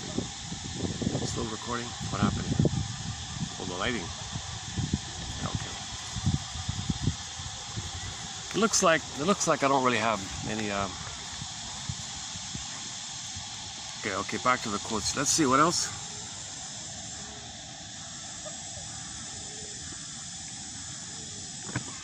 In order to lie, one needs to be sufficiently aware of the truth to consciously avoid it. Falsity, on the other hand, is a function of not knowing the truth. Okay, so it's false that you're no good. It's a lie, but you're not aware of it, so it's false. With David, I wonder whether we are in the realm of false statement, falsicity, or are we in the realm of him lying deliberately? How can we know aspects of himself that he finds so distasteful that they have become unknowable, especially in the face of his determined efforts over the years to divorce himself from the self that he would rather not know? He divorces himself from himself, self-alienation, self-estrangement. He doesn't want to know himself. So that's a lot of falsicities now. I wondered aloud about the hostility that seemed to accompany his lie. Quote, now we know that it is easier for you to be aware of your anxiety than of your hostility in some moments when both are present. Okay, that's a little weaker quote, eh?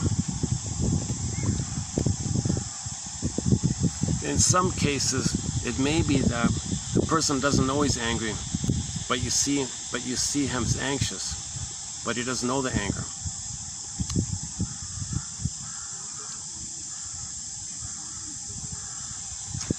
Yeah, this part 4, okay, oh my God. Parts 1 and 2, I love parts 1 and 2. 3 and 4, how to part 5 here? I'm wondering if I should do a change up here. Maybe I should, wait a second. Should I keep these or just, what's part 5? I can always change it, right? Part 5. Oh, hang on. Part 5 is 9, right? 29. Let's take a peek at part 5. You know, it's possible I might reduce this 5-part series to a 3-parter. Yeah, I'm thinking maybe this will be a 3-parter after all.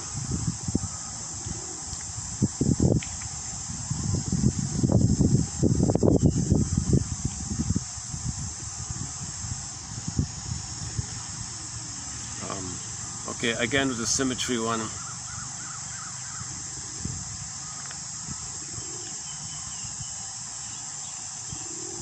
Yeah, okay, you know what I'm going to do? I'm going to take the next 3 and condense them into one. So update, this will be a 3-part, this work on Miss Charles will be a 3-parter, not a 5-parter. So this video marks, so this was 3, wasn't it?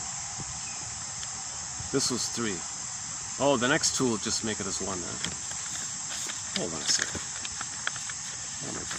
Where am I here?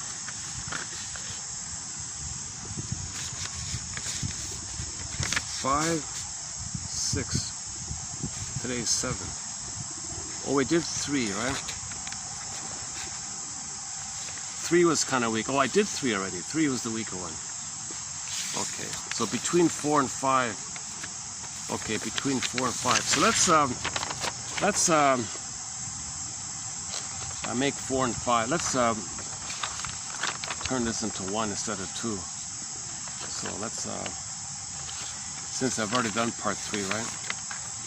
Okay, so this will be a 4-part series, not a 5-part series. Let me fix this into 1 part. And then after that, it's very strong. We got excellent quotes coming up. The Minotaur, Perseus, Theseus, Pegasus, Chrysaor. Yesterday's one was good, the shame one. So so I have a little bit of I'm in a bit of a dip at the moment. today and tomorrow will be hopefully tomorrow will be a little better, and then there's some good quotes coming up.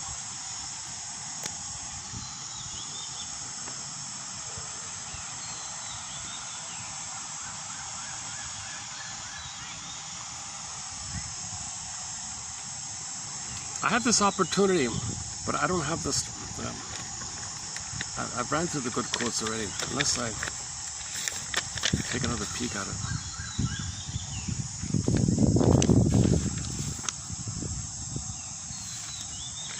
Okay, let me do this. Let me just close the video. I'm going to sit here peacefully on my own for the next hour without feeling that I should be talking on the camera. So let's do that then. So I'll see you in part 4.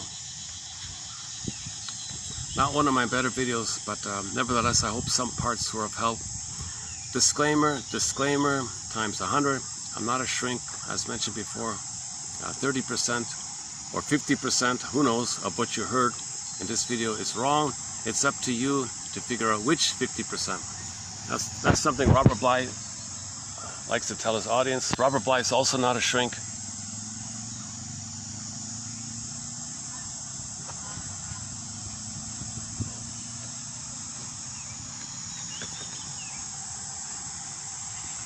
Oh yeah, I'm reminded about that Stooges in an audio tape.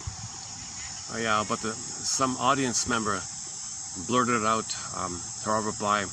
Women don't like the Three Stooges. Oh yeah, very important. It was a little bit out of context or something. They just made fun of it.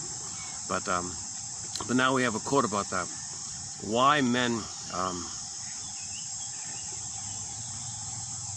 Well, women identify with the aggressor, so why wouldn't women enjoy them? So women maintain the victim side more, right? No, women are not allowed.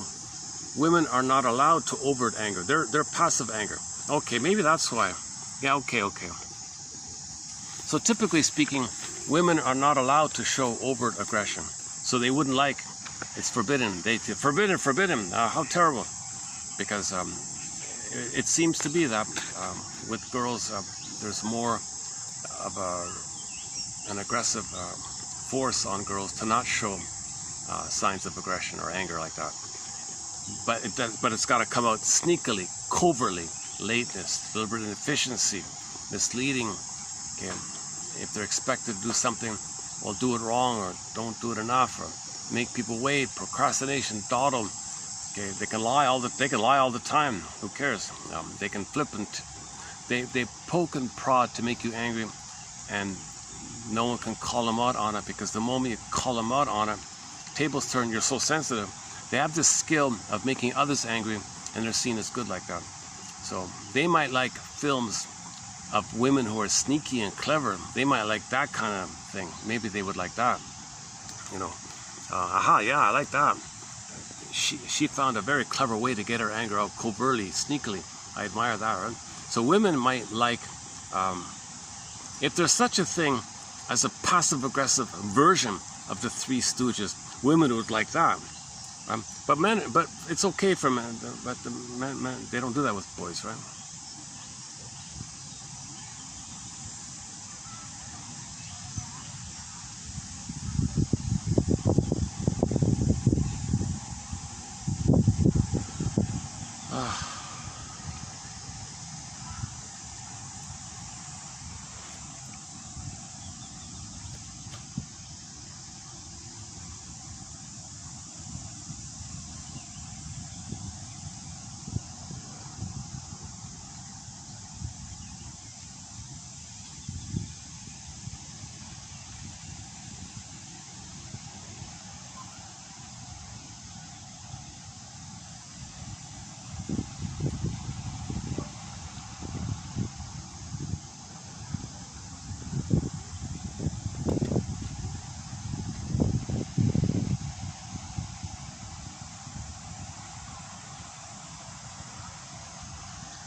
Or some coconuts, eh?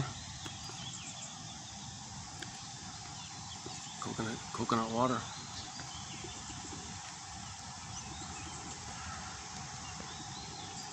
We do have a thread on humor, yeah. We have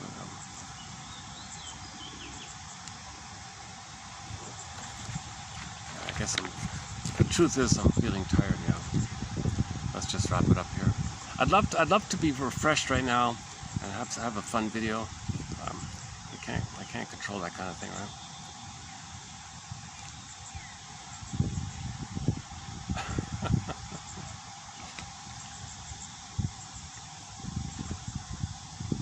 See, now it would be good if this were like a live stream. There might be some comments coming in.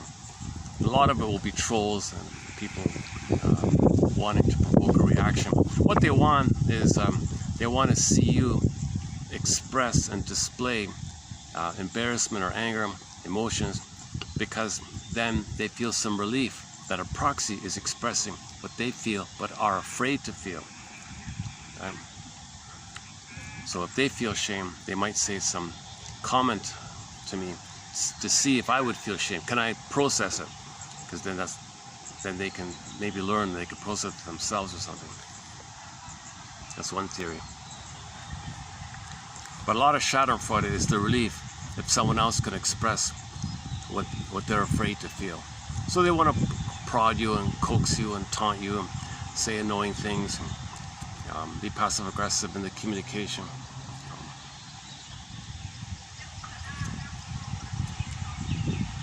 I just discovered the comedian, what's her name?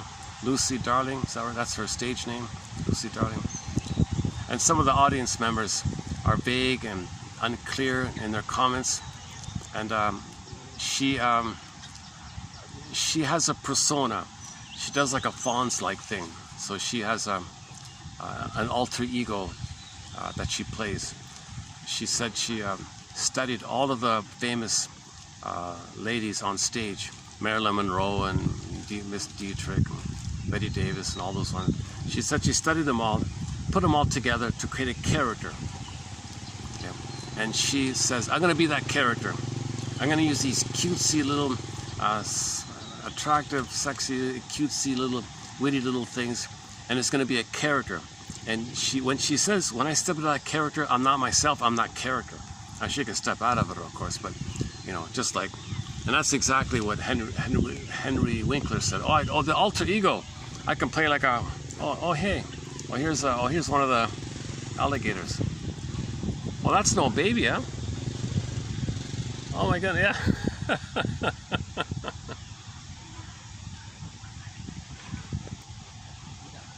Are we getting him in? This, is it an alligator? What is it? He's grown up, huh?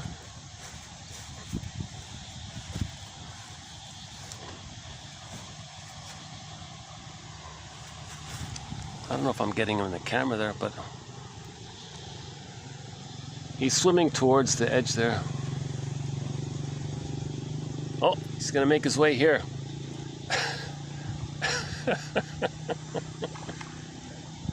Oh, he's very long, this one, eh? That's not an alligator. What is it? It's something else, isn't it?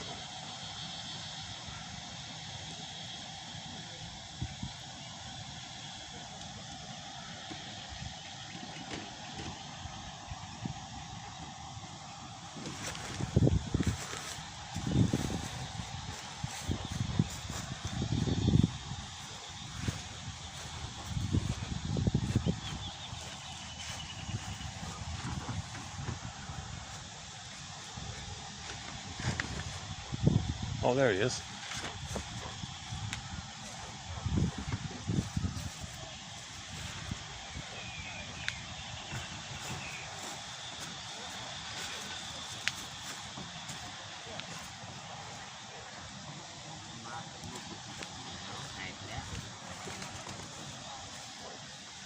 Oh, there he goes. Huh?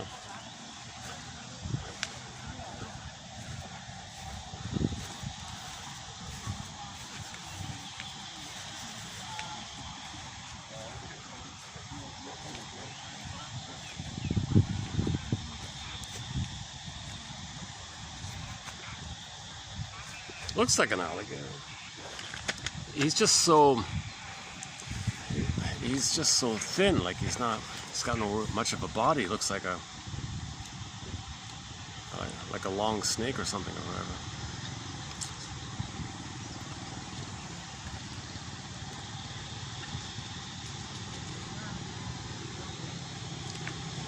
Okay, where are we here?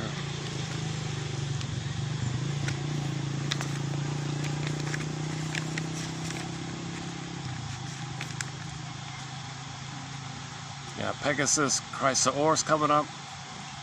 Minotaur, Perseus. Grotstein. So we're gonna get into the myth and fairy tale kind of area. One about the mandala. One about the art one. Yesterday I did a preview of the art one. Yeah, check that one out. By I can't even pronounce his name. What is it? W-O-J-C-I-K. That guy. Daniel Wojcik. What? Woj. Either Woj kick or Wojcik, something like that. W-O-J-C-I-K. He's got a pretty good book about outsider art. This thing called outsider art. And he quotes somebody who talks about trauma, the triad of trauma. I'm paraphrasing it, just triad of trauma.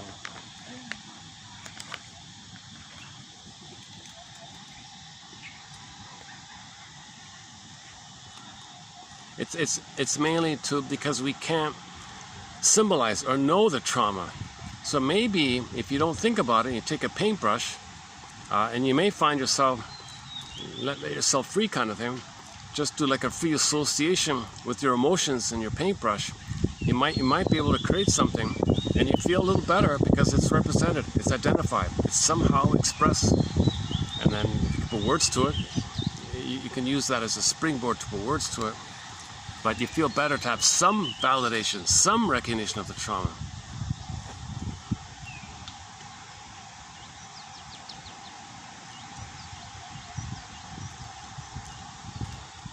So most people in this outsider art thing have no training, no skills. Typically, people who feel outside of things, outside the main, outside of our training world, outside of society or something, misfits or something. People who feel estranged from themselves. They feel outside, like you know. So your art reflects how you feel, like an outsider. Like today's quote, he divorced from himself. He's divorced from himself. So now he's an outsider, a stranger.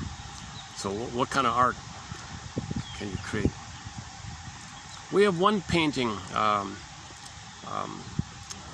There's one painting called Stepping Out by Roy Lichtenstein. 1974.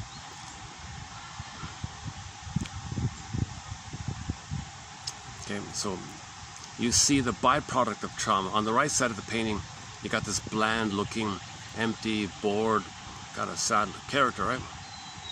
On the other side of the painting, you see all the energy that's been repressed, denied, split off from him. And he even has like a line there, split off like that. So that shows you the trauma.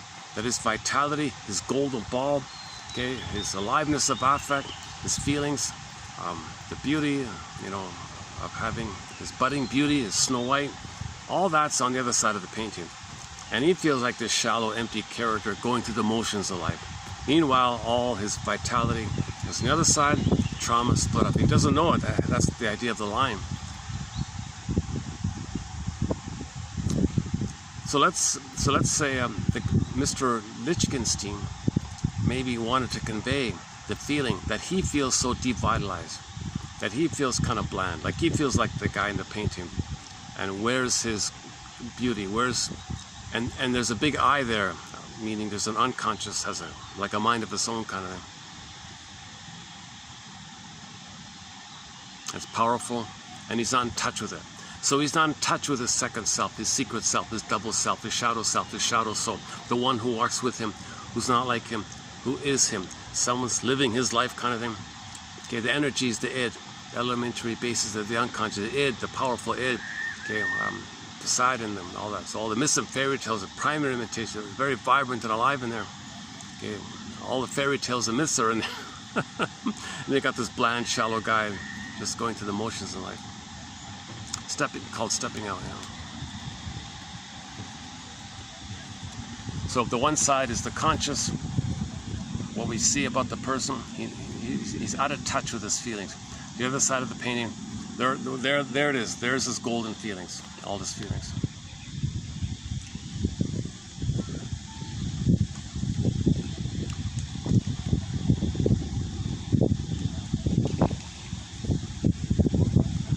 We got more paddle boaters now. 1, 2, 3, 4, 5, 6 over there.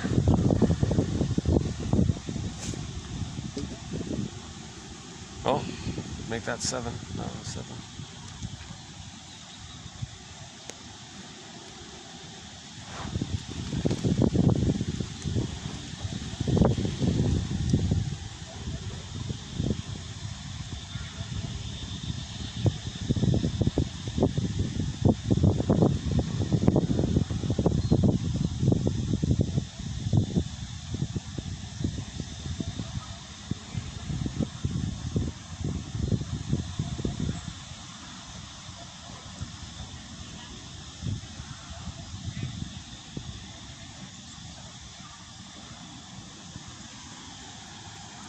How's the time? Let's check the time. How's the battery? 10%. Look at that. I have to close the video before the battery drains, otherwise we lose the whole video. The whole video is lost. So maybe we'll just close it up here then. Okay, we can walk for a few minutes. Let's go over to that tree.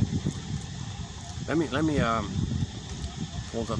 No, I can carry the chair. Yeah, okay, hold on a second.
Hey, what if I did a video with these little bushes here?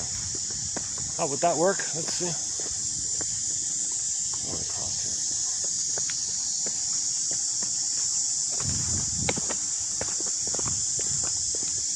here. Oh, I got a building here. It's shadier here, right? What about doing a video here?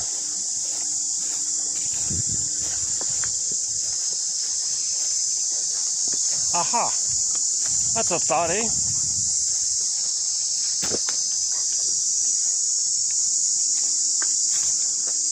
I'm just checking out options for the next video. What about here? I can get some of the flowers there. I can get the tree and the flowers, right?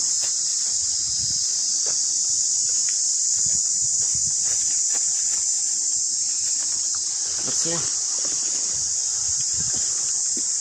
So yeah, close. Yeah, okay, yeah, that's not bad, right? We could do a video here next time.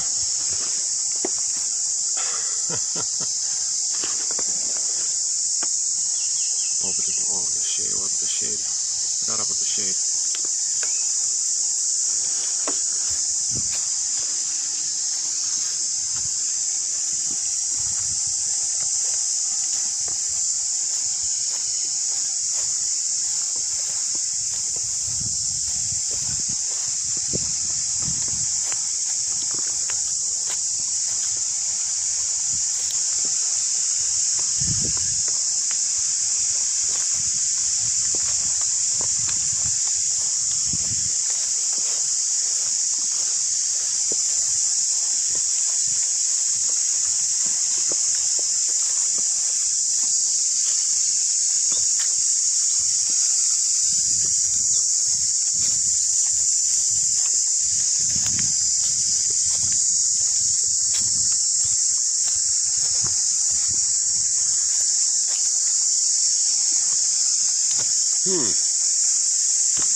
Okay.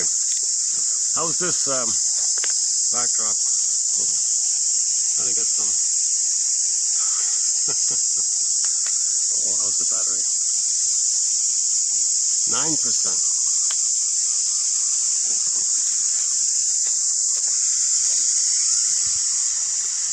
All right, let's just close it here then. All right, yeah, not one of my stronger videos, unfortunately, but there's been some solid videos lately. I feel pretty good about that.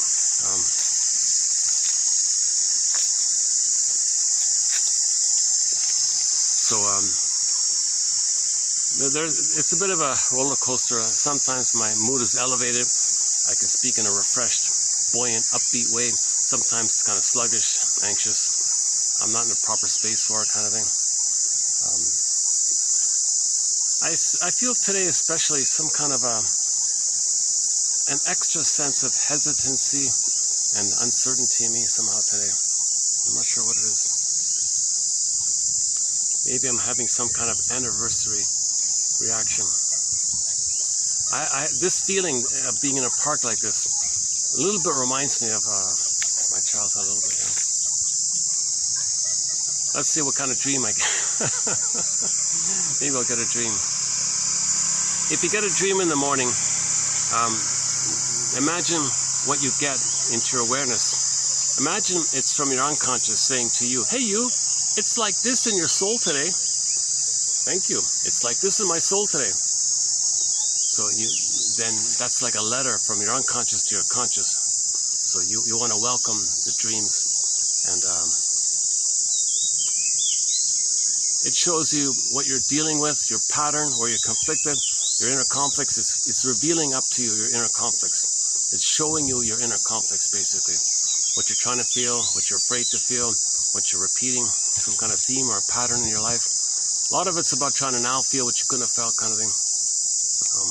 Recognizing where you tried to feel and suddenly you couldn't, you woke up. And in the unconscious, remember there's no time in there, so it can piece together things from all over the place. It can displace.